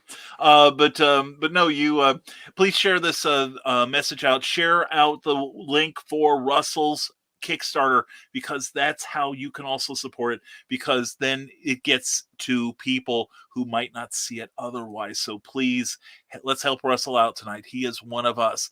And now Andre raises a good question here. When's the Netflix series due? Man, I don't know. That gotta shorten the name for Netflix. That's the thing. Everybody's like, oh man, when you become famous, don't forget about us little people. I don't plan on doing anything big with it, like as far as something like with Netflix and selling the rights to it, because I want to retain creative control, because I at least want to write the stories that I want to get wrote. And if I end up ending with it and moving on to another property down the road, then I start something else new, and Xeno Nanite Titan's been sitting for a while, and somebody walks up and says, hey, I want to do a series, or hey, I want to buy the rights to this and make a movie on it, then I would consider it. But I want to keep it the way it is. I don't want anybody taking control and saying you can't do this and you can't do that. That's why I'm an indie publisher. This is why I'm an indie author. I want to write the book the way I want it, the way my fans want it to be wrote, and I don't want it to be PC to whatever the cool thing is now. That, it would do so much better to the common public if you would include this in your book, or if you would take this out of your book, it might make somebody upset. Well, I'm sorry, man, this is my book. This is the way that I perceive the story, and you can't take that away from me. I'm the creator. I'm the author, and so I want to keep it that way. So you won't be looking forward to any Netflix movies or any M. Night Shyamalan Ding Dong or Michael Bay movies. I mean, Michael Bay would have to do my movies. He's the only one that can do a shit ton of explosions, because we know this. Jason Statham has to star in it. Yeah, Jason Statham. He's already bald. I mean, that's a perfect. There we go. Oh man, yeah, we can cast Brian for it. There Brian, we go. There we Brian go. Brian can be the Fez copter. And I already have my stunt double. All right. See, I'm prepared. Stardom beckons, and Cindy Keppa is channeling her inner James Cameron. Iceberg. We're in a Titanic pickle here, but let us remain calm. Help will turn up soon. Oh man. She's cranking out the A+ material for you, brother. I'm telling you. Now, Steph Wilson says marketing suggested X-Titan, and Terry Horner Schiffman, we love sci-fi too. And Rick Bradley says then people will think it's an X-Men thing, and Titan X is actually a better flow. Yeah, and you put an X in there, and the mouse will come after you probably. You know, and Russell was valedictorian, and we've already seen some of this, and Andre's waiting for that Netflix series. He's got the one sheet in mind already. And every now and then, Steph Wilson goes, oh, God, here comes Redwall. And Andre, I think it may be just like Red Rum. And let's see what else. And not the same thing as Red Rum. And let's see, Pops Van Zandt, good to see you here. Russell and Brian, and now we got Pops in the house. Check out the madness with Pops Van Zandt and Comics Talk with Pops Van Zandt because he's awesome. Courtney Rose Dameron says, if you like sci-fi, I recommend the Hyperion Cantos book series. That sounds interesting. And Russell does everything as a part of our community. Steph Wilson, that is seriously, that's a beautiful thing to see. I love my community, and I'm glad that our communities kind of intersect here, you know. That we've got people that share both an inexplicable fondness for me. But anyway, I understand with Russell. Steph Wilson says, Courtney Rose Dameron, nerd alert. And what's the link? Kevin Dukes, that's to the great Xenonanite Titan, which is now at $610. And I want to see him get to $750 before the end of the night. Or 25. I think he's asking you to put the link in there again, Brian. Well, would you? Well, if I can, I will. Why, look at there. Look what I found. And 8:57. So I remember where I left off. I'm learning this stuff here. I'm telling you, I'm going to be a good broadcaster one of these days. I might even have my own network. Anyway, Rising Tide Publications says it is that Kickstarter right there. Hyperion Cantos. I'm looking this up. Sorry. Yeah. Go for it. I'll tell you everybody how awesome you are. How's that? But anyway, yes, there is the link, and there's here's something I recommend. And of course, it does no good now while we're on the air, but I always do Bitly. It's app.bit.ly, and it was originally created for Twitter. Twitter campaign, so you can put in a link to your project, your website, wherever, you can compress it and you can adapt it. For instance, my YouTube channel is bit.ly YouTube BKM. So you can create a shorter, easier to remember address. We'll talk. Russell, remind me after the show. You and I will talk about it. Okay. Okay. So anyway, I'm here to help. I really am. It may not seem like it, but I am. But to go back on what Steph said and expand on that a little bit. Yeah, I'll get back where we were. That's what I've been doing. Since about mid 2018. I started art exposure with Comic Book Nation. I really wanted to get artists on. So I love going. That's my favorite thing at cons. Like, I could go to a con and not buy anything and just stand there and watch the artist draw. I love watching the process and seeing the ink go to paper and watch it come to life. Yeah. And so I kept, I'm like, hey, I'm going to start this thing. I'm going to call it art exposure. I'm going to try to see if artists want to draw online. Right. I think it'll really help get their work out there. And, I had a whole lot of people say no. And I had quite a few takers that didn't end up panning out. And then I had, the two that did, Ed Williams and Finn Edwards with Finney the Great. And it was a lot of fun to push those artists to try to go live. It took me 2.5 years to get Ed to go live, but he finally went live last year. And, that was my thing. I really wanted to help these artists achieve more of an audience. You can go to cons all day and the people walk by and never pay you mind. And then, online you've got people sitting at home that are bored. They're scrolling through their news feed and, here they see, on art exposure, the artist is drawing. They may stop for a second. They may really like what they see and boom, you got a new fan. And so there was a lot of pushback of, no, we're too busy. We got cons and, stuff like that. Mm-hmm. And so I kept moving through different communities trying to find people and then everything started kind of happening with me. And so COVID happened. The My Sharona, Miley Cyrus, and Peter Pandemic happened. Well done, young man. Well done. And so, I was like, it was funny because I don't want to say it was funny. It was weird because it turned a complete 180. People were knocking down the door, trying to figure out a way to bring in work. And I think that kind of is what motivated me the most to start Russ Explode Studios, was not just the fact of, I wanted to do it for the book. I really wanted to move away from the art exposure page and create a persona through me of, let's get out there and rock your work. Let's show it to everybody. Let's show it off. Show off your inspiration. Show off who you are. Because I care about the people that draw my work. I want to know about them. I want to know what makes them tick. I want to know what stuff we share in common. I want to have those conversations. And so, that's what was so much fun, is getting on these live shows and setting them up with people. And like Ed now he goes live. He's gone live twice over the last month. Oh, really? And and it's great to get on there and watch him and talk to him and get to see him draw live. Like, I've been pushing for it for 2.5 years, and it's like I'm not trying to brag about it. It's just, it's really great to see that I push somebody to finally put their work out there. And now, he's doing art and commissions for people, and it's great that somebody else is pushing him to push his work harder. And that's what I want. I wanted him to be motivated, and I want people to get more eyes on their work. I really want to get their work out there, and everybody knows that I share everything. You do. Like, if you scroll through any news feed, you'll see like 900,000 shares, and probably 850,000 of them are me sharing everybody else. Oh, yeah. I've been the beneficiary of your kindness many a time, and I thank you for it. In fact, I really want to get this one comment in. Wendy Steen Shaner says Russell does an amazing job supporting so many humans.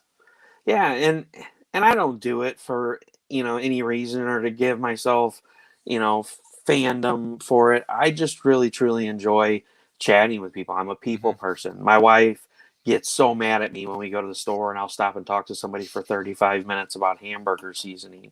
I'll see them struggling to pick out something. I'm like, use this one. This is what I bought. I've tried all these. They're terrible, but this one's awesome. You're going to love it. And then we start talking about like, Transformers or something. And then like, she's standing there for an hour like, any day now, Russell, we can go. I'm glad you made a new friend.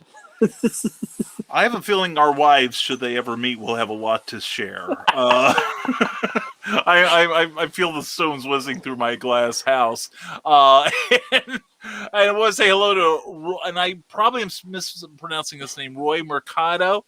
Love Jason. And says, who's the artist writer that makes you a secret fangirl inside?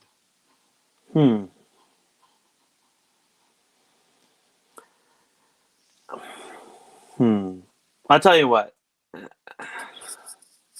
There's a lot of them, but one of the main ones that I really wanted to get on board on this project, and I tried until all the medical bills and stuff hit, was Dan Fraga.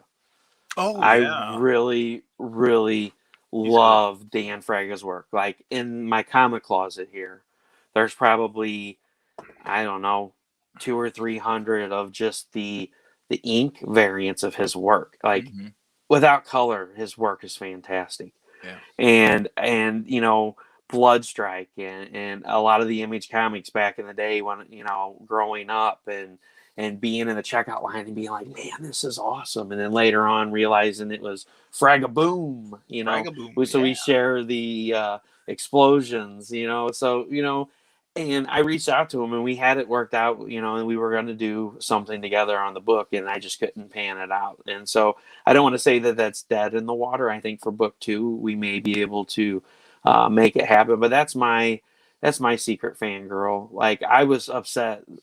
He was at, I can't remember which con it was, and I wasn't able to make it. And my comic shop that I order through was kind enough to let me send them books because they were going there, and they got my book signed by him for me. Oh, how very cool! And you want to give your shop a shout out? Yeah, it's Hooked on Comics in Myerstown, Pennsylvania. All right. There we go. Very good. And yeah, Steph, I'm sorry, but yeah, holy heck, I'm surrounded by nerds. No kidding. That's the way we like it. And Nerd Herd, yeah. And Jack, you might be in the wrong chat here. Your comment before that was funny, but we can't read it. We're not going to read it on the air. Um, Historical Fencing Guild, Friday night, 8 p.m. on YouTube. Check it out. It's they teach you how to kill people safely with bladed weapons. It's a hard hit thing to work through our children's challenges, but you are doing it well. Thank you. I appreciate that. I mean, it's an everyday struggle, Brian. I mean, one of the hardest things. I'm sure. One of the hardest things is, taking him out of school, Oh, yeah. with him having his heart problem and COVID or I'm sorry, the Mycerona, Miley Cyrus, Peter pandemic. We had to pull him out of school. And then last year, between the cancer scare and the car accident, him seeing the car crumpled up because my wife had to come get me because the car was dead in the water and take me to the hospital. So he melted down over that, and this was before the pandemic. And so he was telling his teacher, oh, my dad's sick and he's going to die. I just don't want to be here. And that's nothing, for a 5-year-old to go through. And nobody told him that either. It was something that he put together in his mind himself. No one said anything about it. It was just instantly what his mind gravitated towards. Because, what happened with my grandfather, 6 months prior to the diagnosis. Yeah. And so, it's been hard. We can't take him to a psychiatrist or a psychologist because you don't want in person. So we tried doing over the phone. That hasn't helped. They got him medication. Well, then the medication was keeping him up all night. And, we had nights where he was up till 2 and 3 o'clock in the morning when I get up at 3 o'clock for work. Yeah. And so, it's hard, and it's really hard too, because, one of the biggest things that breaks your heart as a father is for your son to tell you that he really wants to do something, but he can't. It's like Six Flags. We live a half an hour from Six Flags, and we drive by it every time we go to the hospital or we go to St. Louis, and, Adriana, my daughter, she'll be like, oh, Daddy, I really want to go there. And Roderick will be like, I'm sorry, we can't go because of me. This happened like 6 or 7 months ago when we went to take him to his cardiology appointment. And no kid should ever have to feel like that. And I told him right as soon as he said that, I said, Roderick, we don't go because you can't go. We don't go because we only do things that we're able to do as a family. I'm not going to take Adriana to Six Flags when he can't go because he really wants to go there and ride the rides. It's not fair. So we find other things to go do. We go to the arcades and, we do stuff like that. So it's challenging, and it's hard. It's hard because with the job that I do, sometimes I'm 3 and 4 hours away from home. We go all the way down to Kennett, Missouri, which is right at the, pretty much at the Arkansas border. Or like when I was in Waynesville, which is 3 hours from my house, and the hospital's an hour in the opposite direction. Well, I guess it's been about 3 months ago, we had the scare that Roderick got up in the morning and his lips were blue, which if you're the parent of a heart kid, that's the last thing you want to see is their lips be blue. Yeah. And so my wife calls me and she's like, where are you at? And I'm like, I'm in Waynesville. Why? And she's like, she said, Roderick's lips are blue. Our pulse oximeter is showing that it's fine, but I'm not sure if we should trust this thing because it's one of those ones that goes over the finger. Right? Who can really trust those things? And they don't make it for kids as young as Roderick either with the tiny fingers. Right. Yeah. So I told her, I said, you know what? Call the ambulance shed. I said, call the Union ambulance shed. I said, I know there's the pandemic going on, but tell them Roderick's situation. Ask them if you can bring him down there and if they'll do a O2 check on him. Mm-hmm. So they checked his O2 and they said, well, his O2 is fine. It's a little off, but nothing major. Do you care if we run an EKG on him? And she's like, no, that's fine. So they ran an EKG, and then the EKG came back weird. Well, we're like, I saw my wife called me and told me that. I said, well, weird what? Weird for Roderick or just weird for a normal person? Because with Roderick's, heart condition, his heart doesn't pump like a normal person's does because the plumbing's different. Right. So like when you listen to it, it sounds like a washing machine. It sounds totally off from a heartbeat. And so she's like, I don't know. I'm like, well, just go ahead and run him up to Cardinal Glen. And I said, I'm on my way back. I said, but there's no way I can be there. I said, it'll be another 4 hours, And so it's stuff like that that really scares the hell out of me because I really worry that if something ever does happen, I can't make it to the hospital. So as a dad, it's a hard thing to deal with, because you always want to be there, but like at the same time, you got bills to pay, Yeah. That's true. I get that. Now we've gotten to the part where we did launch the thing, and let's see. I want to say hello to Thomas Andrus. Thank you for joining us. Hey, Tom. And good. I'm glad you know. And let's see here, Eric Hawkins. Thank you for the offer to mod. I don't know how to get it to you real fast. So anyway, no, Andre, there is not a serious lag in the video. There is a serious lag in the host. That's what we call our style. See, Andre's not used to that, because usually when they're commenting, I'm like, bam. I'm like, this is hilarious right here. Well, that's because I feel everyone's entitled to my opinion. No, I'm teasing you, Brian. I know you are. I know. No, I take that. I take that during the morning show, but that means we're having a conversation. That's right. Yeah, so it's all cool. And hey, we all love the Zero Machine Donor guy, and backed it. And Thanks, and in fact, Thomas asked who the first guy was. I guess you could look at that later. And Trevor Hawkins says, so our Kickstarters and Patreons are the offering plates of the Dark Church of the Rising Tide. Yes, they are, young man. That's why you have a position there, and that's why you are going to rise in this organization. Thank you for that fundraising opportunity idea. So anyway, are you checking? Yeah, I'm looking to see who the Xerox machine first backer was. Yeah. Oh, you might want to cover your ears. Folks, we want to see, let's put it this way, we want to see $34 more before the end of the night, and at least six more people signing on for the Kickstarter campaign here. And yes, Steph, you are surrounded, so go ahead and surrender. Oh, Tom Andrus, you beat out Wendy Steenshaner, and she was pining for it so hard. I sense I sense somebody's going to go to Thunderdome over this. But anyway, thank you on behalf of everyone involved with this. Thank you all for contributing so far, and we want to see this get to $750 before the end of this show, which it will be in about 15 minutes. So if you're on the fence about it, the time has come to commit. So anyway, Michaela Jade has a very good question for someone who has not done a crowdfunding campaign. So for someone who might understand, what does the money go towards on Kickstarter?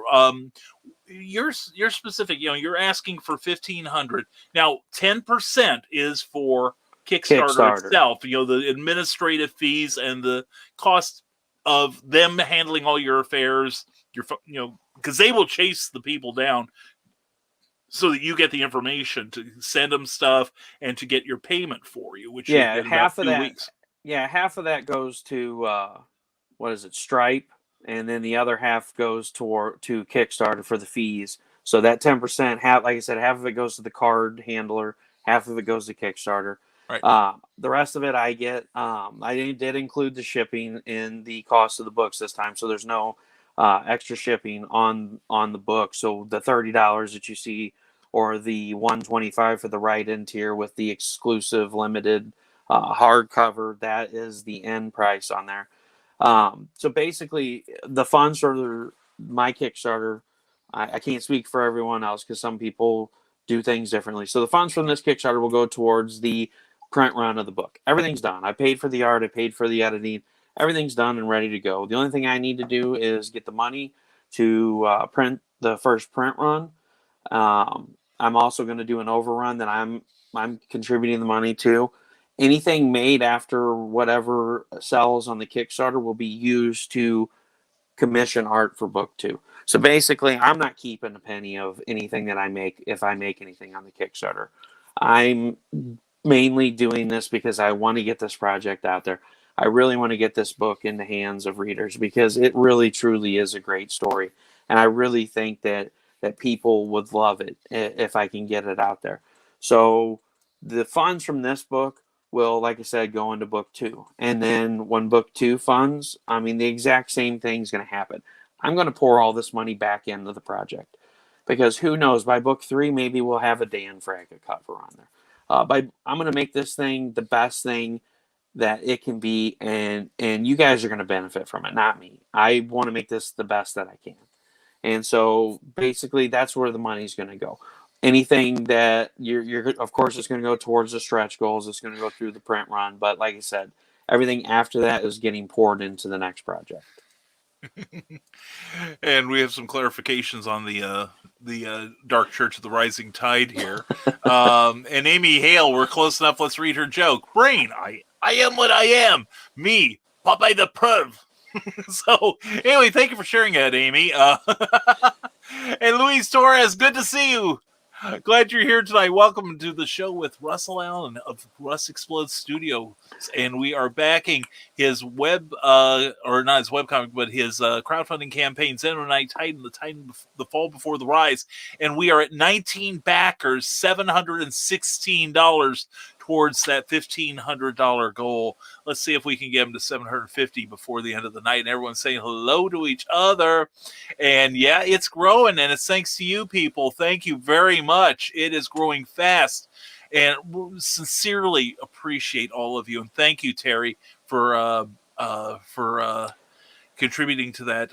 And while we rush through some of the comments here, what are some of the things that they can get? What went into your thinking in setting some of the goal levels, Russ?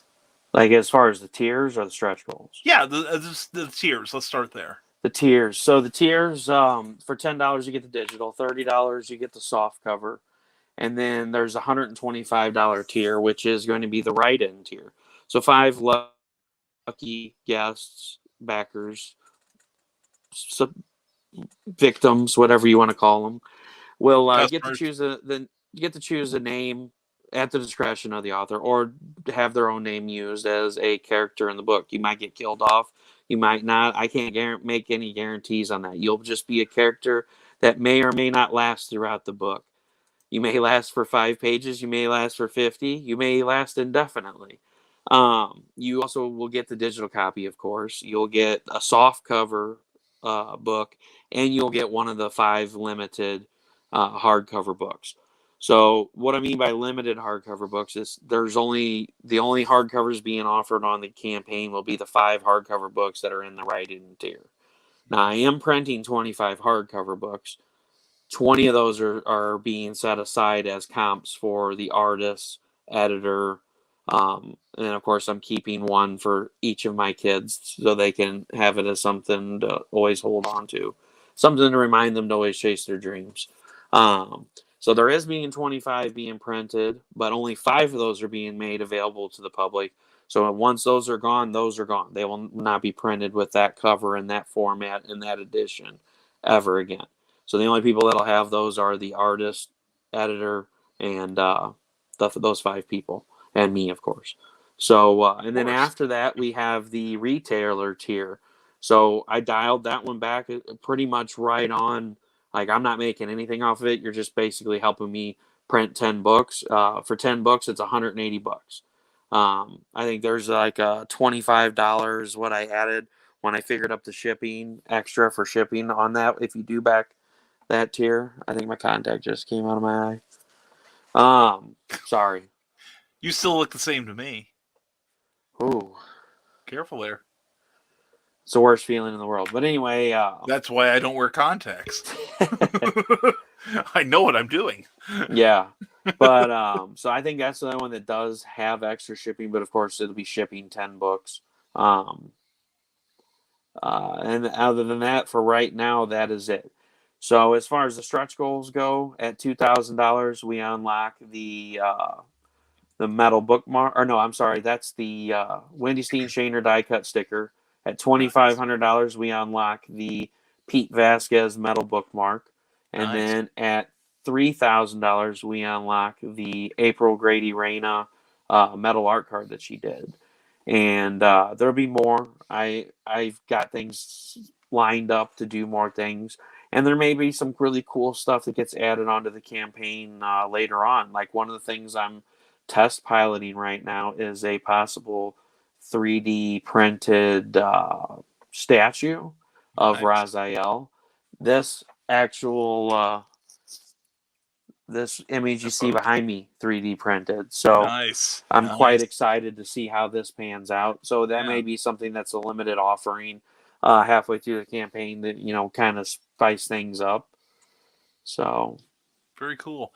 Rick Bradley wants to know, did you get Raziel from the Legacy of Kain series? Because that video game series is one of my top 5, he says. Is that where you got him?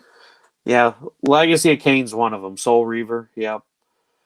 Cool. And he'll know that I said Soul Reaver, then I know exactly what he's talking about. There you go. Michaela Jade has just shared this project on Facebook. Thank you, Michaela. You're the best. And Jack Napier. And that's the one thing I always say on my show too, guys. I totally understand. I mean, after the year I had last year, we can't back everything, and everything may not be your forte. But at least, if you would, please at least share the project out. You may not like it, but one of your friends might, or one of your friends may back it and share it out, and then one of their friends, and that's how we do it. We create a chain gang of shares, and along the way, people see it and they love it and they back it. So that's how we make the dream work. This teamwork. Exactly. And people are loving it so far. Thank you to everyone who has donated to this crowdfunding campaign. Cindy Cat points out something. I don't know if you knew this, Russ. Your probability of successfully funding is high. Historically, if you fund 30% in the first few days, you're very likely to fund. The algorithms are in your favor. Yes, if you get if you shoot up, like say, for instance, you get about almost half of your nut here in less than an hour, hint, hint, we are the kingmakers here, I'm going to say. There's a real good chance you could hit your goal, man, and then some. So just letting you know, not to put any pressure on you, Russell. You may want to put your pod catheter in, though, if you think about it too hard. Anyway, let's see. And there we go. Thank you very much, Andre. Appreciate it. And Jack's in a chat by himself. Well, at least you got someone intelligent to talk to, right? And no, we're not going to talk about that, Jack. That's between me and the judge. Anyway, and let's see here. And maybe one of these days they will all link up in one chat room. We're all in the same chat room here. It's just that we are having a conversation. Well, that's the bad thing about StreamYard. And sometimes I forget about that. If you stream to 2 separate Facebook pages, yeah. So like if I would stream to, I streamed to Comics and More Chaos YouTube, right. My YouTube, and my Facebook page. Yeah. But if I would stream to my Facebook page and Comics and More Chaos's Facebook page, it creates 2 different Facebook chat rooms. So the people on the Comics and More Chaos Facebook and the people on my Facebook page are both like, there may be one person in this room and like 25 other people in this room. And then people are like, where are all these other people at? I see that they're on Facebook, but why can't I see their comments? Yeah. And they're like, I'm on here all by myself. Well, the reason why, and let's explain this properly now, the reason why Russell and I can see them is that all the other comments that you're reading are from people who have passed on. They are dead. Russell and I see dead people, okay? So have some respect for the recently passed, there okay? We go, the Sixth Sense. Yeah, there we go. I steal from the best. No, actually, everybody just go to my YouTube page and be sure to subscribe while you're there, because I'd like that. And Shawnee Myers, glad to see you. Hey, Russell, late to the party, but got my pledge in. Thank you very much, Shawnee. I really do appreciate it. And I appreciate everybody that's followed me along this journey since the beginning of last year. Everyone that's gotten in and helped hold me up, man. It's been a tough year, and I always push on. I try to do what I can and never look back and just keep going. That's right. Eric Hawkins, who's a great comic creator of his own, says seasoning, salt, garlic, salt, and pepper. And Jack Napier says, out of the 900 shares, you shared 20,000 times. That's how you make this thing work. Eric Hawkins says, Fraga is pretty cool. I was on a show with him a few months back. He is definitely a talker. All right. And Andre Osh says, all right, folks, I'm out. Great start. Hashtag free Paco. Thanks, betcha. Andre. Thank you. Andre, thank you for being here, man. I appreciate you so much. So a funny story about the Paco thing. So just so everybody understands what Andre's talking about, and we can keep the Paco movement going.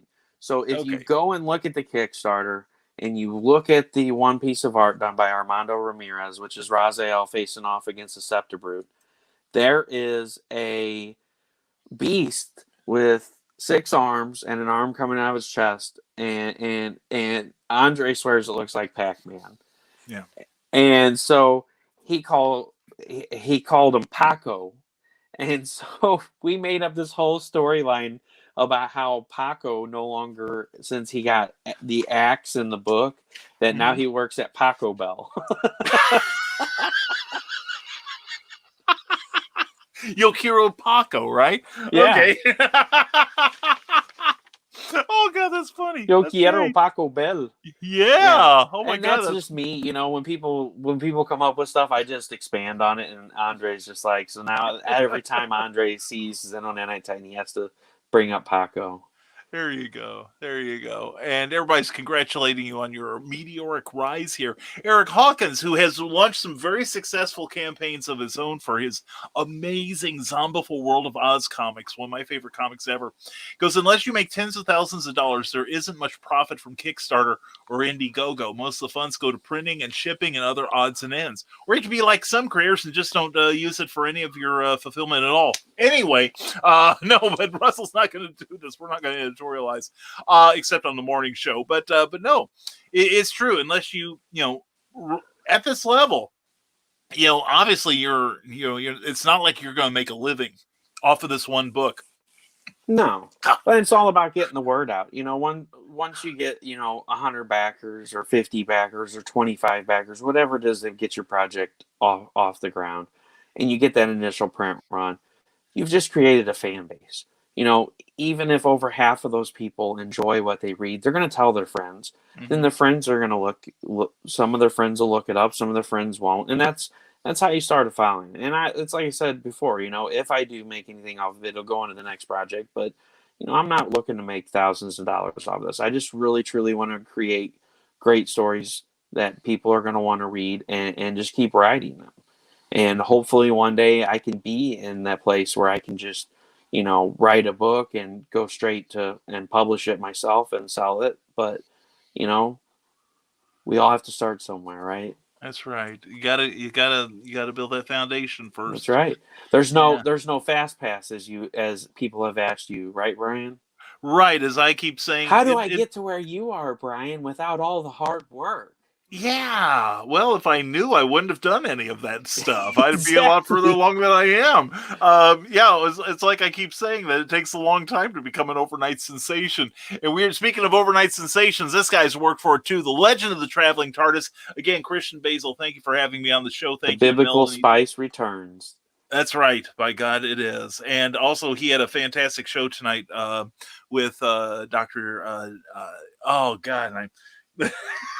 I get this a big no, not Dr. Drew. Oh my God, no, I wouldn't have shown up. I'm too easy a target. No, Dr. David Brin, great science fiction writer and futurist, and works for NASA and all these great people. Oh wow. It was a great show. Please, once you're done with our show here, please go back and watch The Legend of the Traveling TARDIS. It is always a good show. Tonight was extra funny, extra special. And again, Christian, thank you for letting me be on there. I couldn't stay long. And Michaela Jade says $19. I got you. All right. Thank you so much, Michaela. I love it. And Jack and I are hanging out in our own private chat room. And that's what it is. See, that's another format of the show, is that the chat and the what's going on here operate independently of each other, and everyone gets along in the chat and just ignores the people here. So anyway, the flirting begins, and I'll catch up with your Kickstarter when I get to a real computer. And we're going to blast through the comments. And Shawnee, I'm not going to post yours yet because I want to save that for a moment here. And let's see. And Jack Napier says, "Don't look, Russell. Don't look. I want to see your face. If the money you're making doesn't go towards I'm the next still project, messing with my eye. Well, we'll mess with your brain in a minute. If the project you're making doesn't go towards the next project, then you might be doing something wrong. That's true. Michaela Jade, hashtag I believe in you. Wendy Steen Shaner, proud of you, Russell. Thank you, and Wendy. Trevor Hawkins, Russell, if you ever get a gift of art from me, one of your characters, Brian has my info. I'm just saying, I can hook you guys up. And Michaela Jade, yeah. And we are going to, let's let Wendy Shaner get the word here. Because Russell, you have $801. on your campaign. You are more than halfway to your goal, my friend. Thank you very much, guys. I really do appreciate that. And it just went up again. Yeah, it did.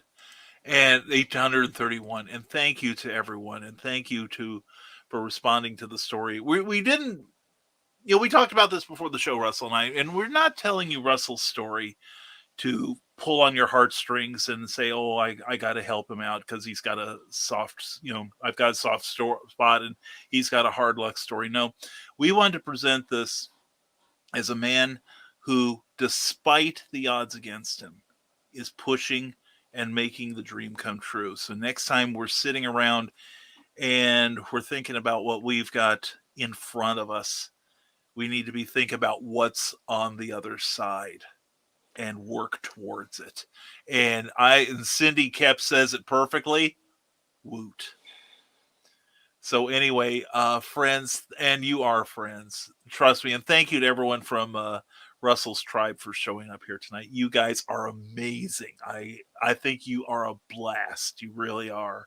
And I'm so proud you came out and supported our guy here. But anyway, thank you guys. Yeah, sincerely from both of us. Like I said, we did. What's it? Indie event? I think it was our first. Yeah. meeting? So our first show was Indie event. We did that Yeah. Saturday show. That I forgot you had sent me the link like 3 days before, and Oh, so yeah. I was like, I'm ready to go whenever you are. You're like, okay, I'm getting ready to get on, and like 15 minutes went by, and you're like, hey, the show's getting ready to start. And I'm like, where's the link? And you're like, I sent it to you a few days ago. I was like, oh, yeah, he did. And so I joined in as your intro was playing. And Brian's all frazzled, like, oh, this isn't good. And then we had a great show, though. We had a great show. We had a great show. And I got to know you a lot better. And, it's been a near bromance ever since. That's and right. Seriously, it has. And Shawnee Meyer says, I love this community. We've got your back, Russell. And that's what I love about this community, too. Thank you, Shawnee, for being here. And don't worry, says Rick Bradley. The reason I backed was the mentioned Xenogears and the name Raziel. Whatever it takes, Rick. That's the theme of tonight. It's whatever it takes, right? And Michaela Jade says, you are so welcome, Russ. You deserve it. It's a good-looking package there, seriously. And shut up, Christian. That's what she said. Yeah, exactly. See, it's just like the morning show. I'm telling you, no class here whatsoever. And if you want Wendy Scene Share to not smile and go on a murderous rampage against you and your family, don't back Russell's Kickstarter. Yes, let this threat of violence motivate the better part of you. So anyway, Jack Napier, thank you for being here, man. Thank you all. So yes, and we're ending the night at $831, which we have exceeded the goal that we set for you. Doesn't matter what you want, Russell. It's all about us. You got that? Okay, Thank you very much, guys. I'm really humbled by this. I really do appreciate it. And 22 people backing it. And Russell, says Brian Rodman, who's got his own Kickstarter coming up in a couple weeks, and we're going to be helping him with that too. We got your back, buddy. This thing will go the distance. Thank you, Brian. Thanks, Brian. Thank you so much. And Russell, I don't know about you, but I've had a heck of a night. Me too. It's always great talking to you, buddy. I really do. Oh, man, I love it, Appreciate you having me on. I sincerely appreciate every time I get a chance to talk to you too, man. I love being on your show. It's a great show. 9 p.m. on Sunday evenings, correct? No. So it's... I'm wrong again. So. No, yes, you're right, because you're Eastern time. So that's right. Yes, I forgot. You're in I'm Central, you're in Missouri, so I'm an and hour I'm in Indiana. You. Yeah, so yeah, my show is Sunday and Tuesdays. I started out on Tuesdays, I guess April last year at 8 Central. And then I had to open up Sundays because I had so many people that wanted to be on. I was like, all right, I'm going to open up Sundays. So it's Sunday and Tuesdays at 8 p.m. Central, 9 p.m. Eastern. And then Saturdays at 8:30 p.m. Central, 9:30 Eastern, I do the Blue Balls Review Show where we get on and have fun. And I have a couple of extra shows coming up this week. I'm going to be doing a live reading. Jack Napier, I hope you're still here because your voice was heard in the show with Jason Lennox. That thanks for buying him playing with his. Russell thinks we're buying him, playing with him contact while he's crying away. He's not fooling me either. So Jason Lennox heard your cry, and I have issue 1, 2, and 3 of Lord of the Cosmos, and I will be doing a live reading of those 3 issues for his current Kickstarter going on for number 4 right now of Lords of the Cosmos. Beautiful. So I look forward to that. So I do. He said doo. He said doo-doo. He said doo-doo. So I also do live readings. So like I did, I guess it was not last weekend, this past weekend, but the weekend before, I also do live readings. So if you guys have a Kickstarter that's out now and you want people to get a taste of it, like say you have issue 5 and you have a digital copy of issue 1, send it over to me. I'll do a live reading on one of my Saturday shows, and I'll do a review on it, and I will let everybody know, what I thought about the series. So that's one last thing I want to shout out about my studio. I do the reviews on Saturdays. If you have a novel, you have a comic book, you have anything that you want people's eyes to be on, or that you want them, to hear what the review on it is, shoot me a digital copy, shoot me a Kindle version, shoot me a physical copy. However you want to do it, I would be more than happy to read your book and talk about it, do a live reading, whatever you want me to do. So keep that in mind, please. All right. And a couple more comments. Cindy Kep, thank you as always for being here and providing the hilarity and the great questions. Thanks for hosting the adventure. You all done good. You done good too, girl. Thank you very much. We'll see you tomorrow morning. Rick Radley says, everyone take care and stay creative. You too, my friend. Thank you so much for all you've done tonight. And thank you all. And Jack Napier, who's still here, says, congratulations on the more work I created for you, Russell. Keep up the good work, Jack. Keep up the good work, brother. And we are at 831 with 22 backers. Russell, congratulations, man. Seriously. You. We're going to help you. We're going to do what we can to help you get this going all the way. Now, I think we have caught up with the comments. Thank you to everyone for your incredible questions and your comments. Thank you for playing the game here. And especially thank you for backing Xenonanite Titan tonight on Kickstarter. And thanks to you, in less than 1 hour, Russell got more than halfway towards his $1,500 goal. And I'm going to do, and everything we're going to do here at Rising Tide, we're going to try to get you to that goal, and with time left on the clock here. So what I'm going to do right now, Russell, is I think you've got a whole bunch of new fans here, and I thank your fans for showing up. I do appreciate it. And Jack says, Brian, if you go another 2 hours, we should hit the goal. You talk to my wife about that. And I don't know if Russell's heart valves or his tear ducts could hold out that long. So anyway, Russell, what we're going to do here, and thanks for your comments, Jack. We're going to give you the floor. We swept it, and so there's no dirt on it.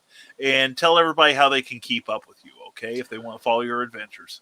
So if you guys want to follow me, you can find me at Russ Explode Studios Books with Heart on Facebook, Russ Explode Studios on YouTube. I do a live show Sundays and Tuesdays at 8 p.m. Central. That's 6 p.m. Pacific, 9 p.m. Eastern.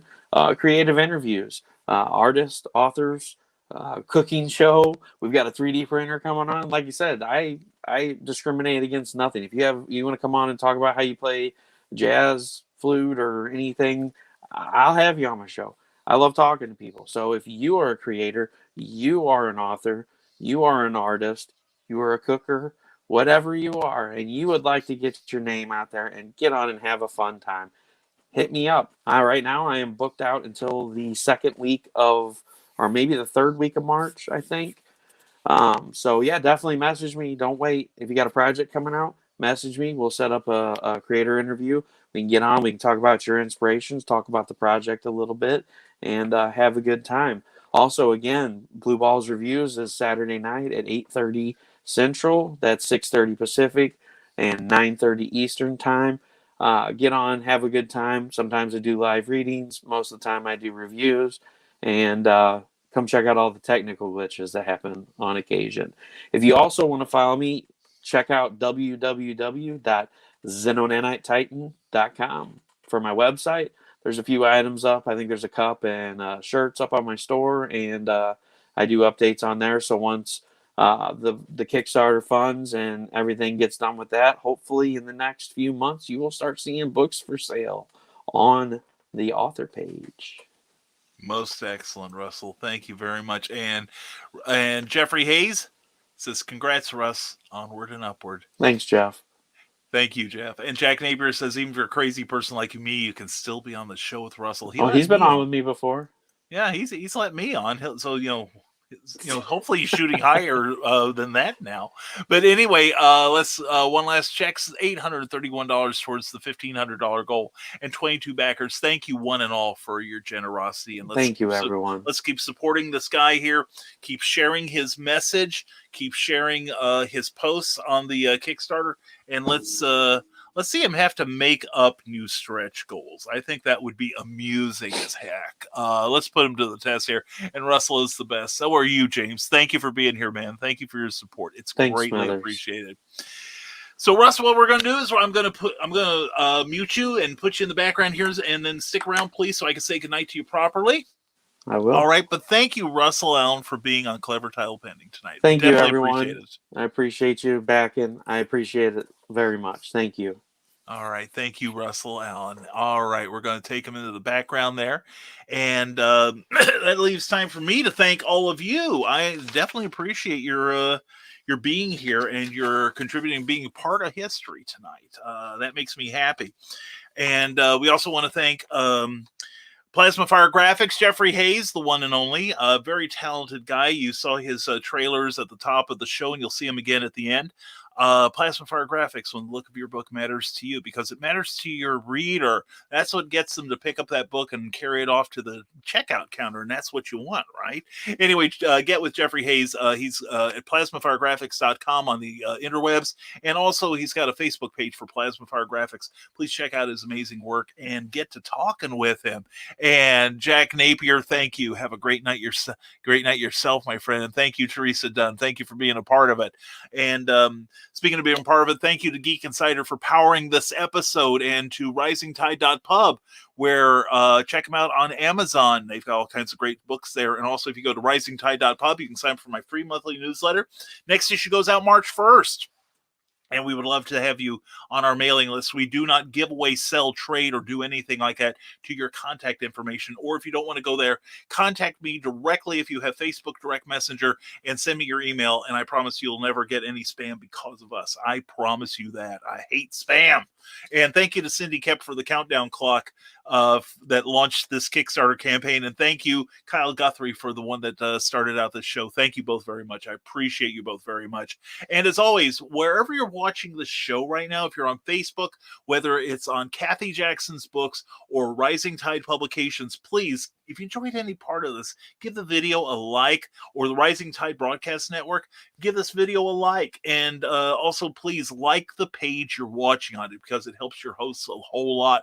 And if you're watching us on Geek Insider on YouTube, or on Rising Tide Publications YouTube channel, again, please smash that thumbs up button and tingle that little bell so you'll be notified of any upcoming announcements that we have going on there. Definitely like the video. And that's all we can think of. Rising Tide Broadcast Network, tomorrow morning, 10 a.m. Will be me again on Nevermind the Furthermore, Creative Conversation and Coffee. And then on Thursday, we have a couple shows. Creative as Hale at 8 p.m. with the great author Amy Hale. And she's interviewing another author, publisher, George Seurat. It promises to be a wonderful conversation. You can check her out on her own YouTube channel. Please subscribe to that. And then at 9 p.m. is Stupid O'Clock, that great after-hours conversation show with Joe Dog McKeel, Skunk Rocker, and the usual band of great talkers. Anyway, that's 9 p.m. All times are Eastern. Take the appropriate number of hours off depending on where you live. That's at 9 p.m. And also stay tuned at 11 for the Stupid After Show. And thank you all very much. And good luck, Russell. Thank you very much, Eric Hawkins. Appreciate you being here, buddy. And we appreciate all of you being here. And so we're going to chat while we try to get the thing over to where it needs to be.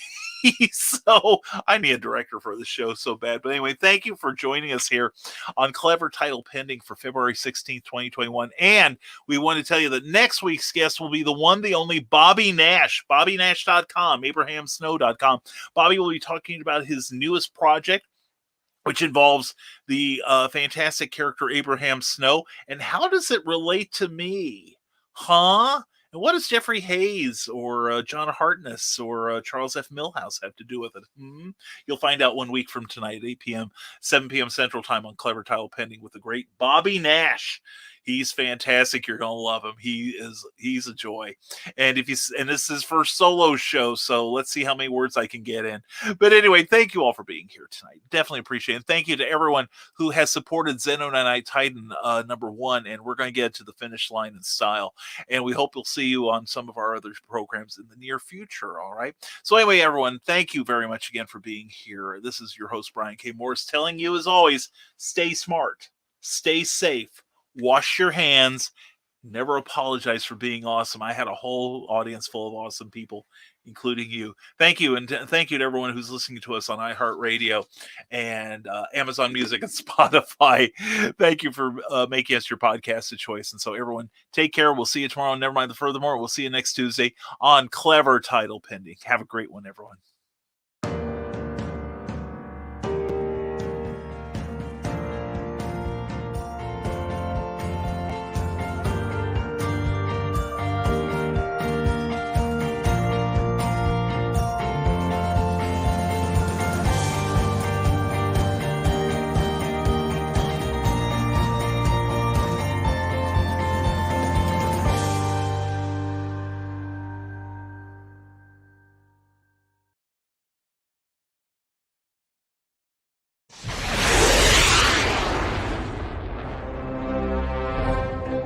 From author Brian K. Morris comes a classic hero in a high-flying, fast-paced, and action-packed steampunk adventure.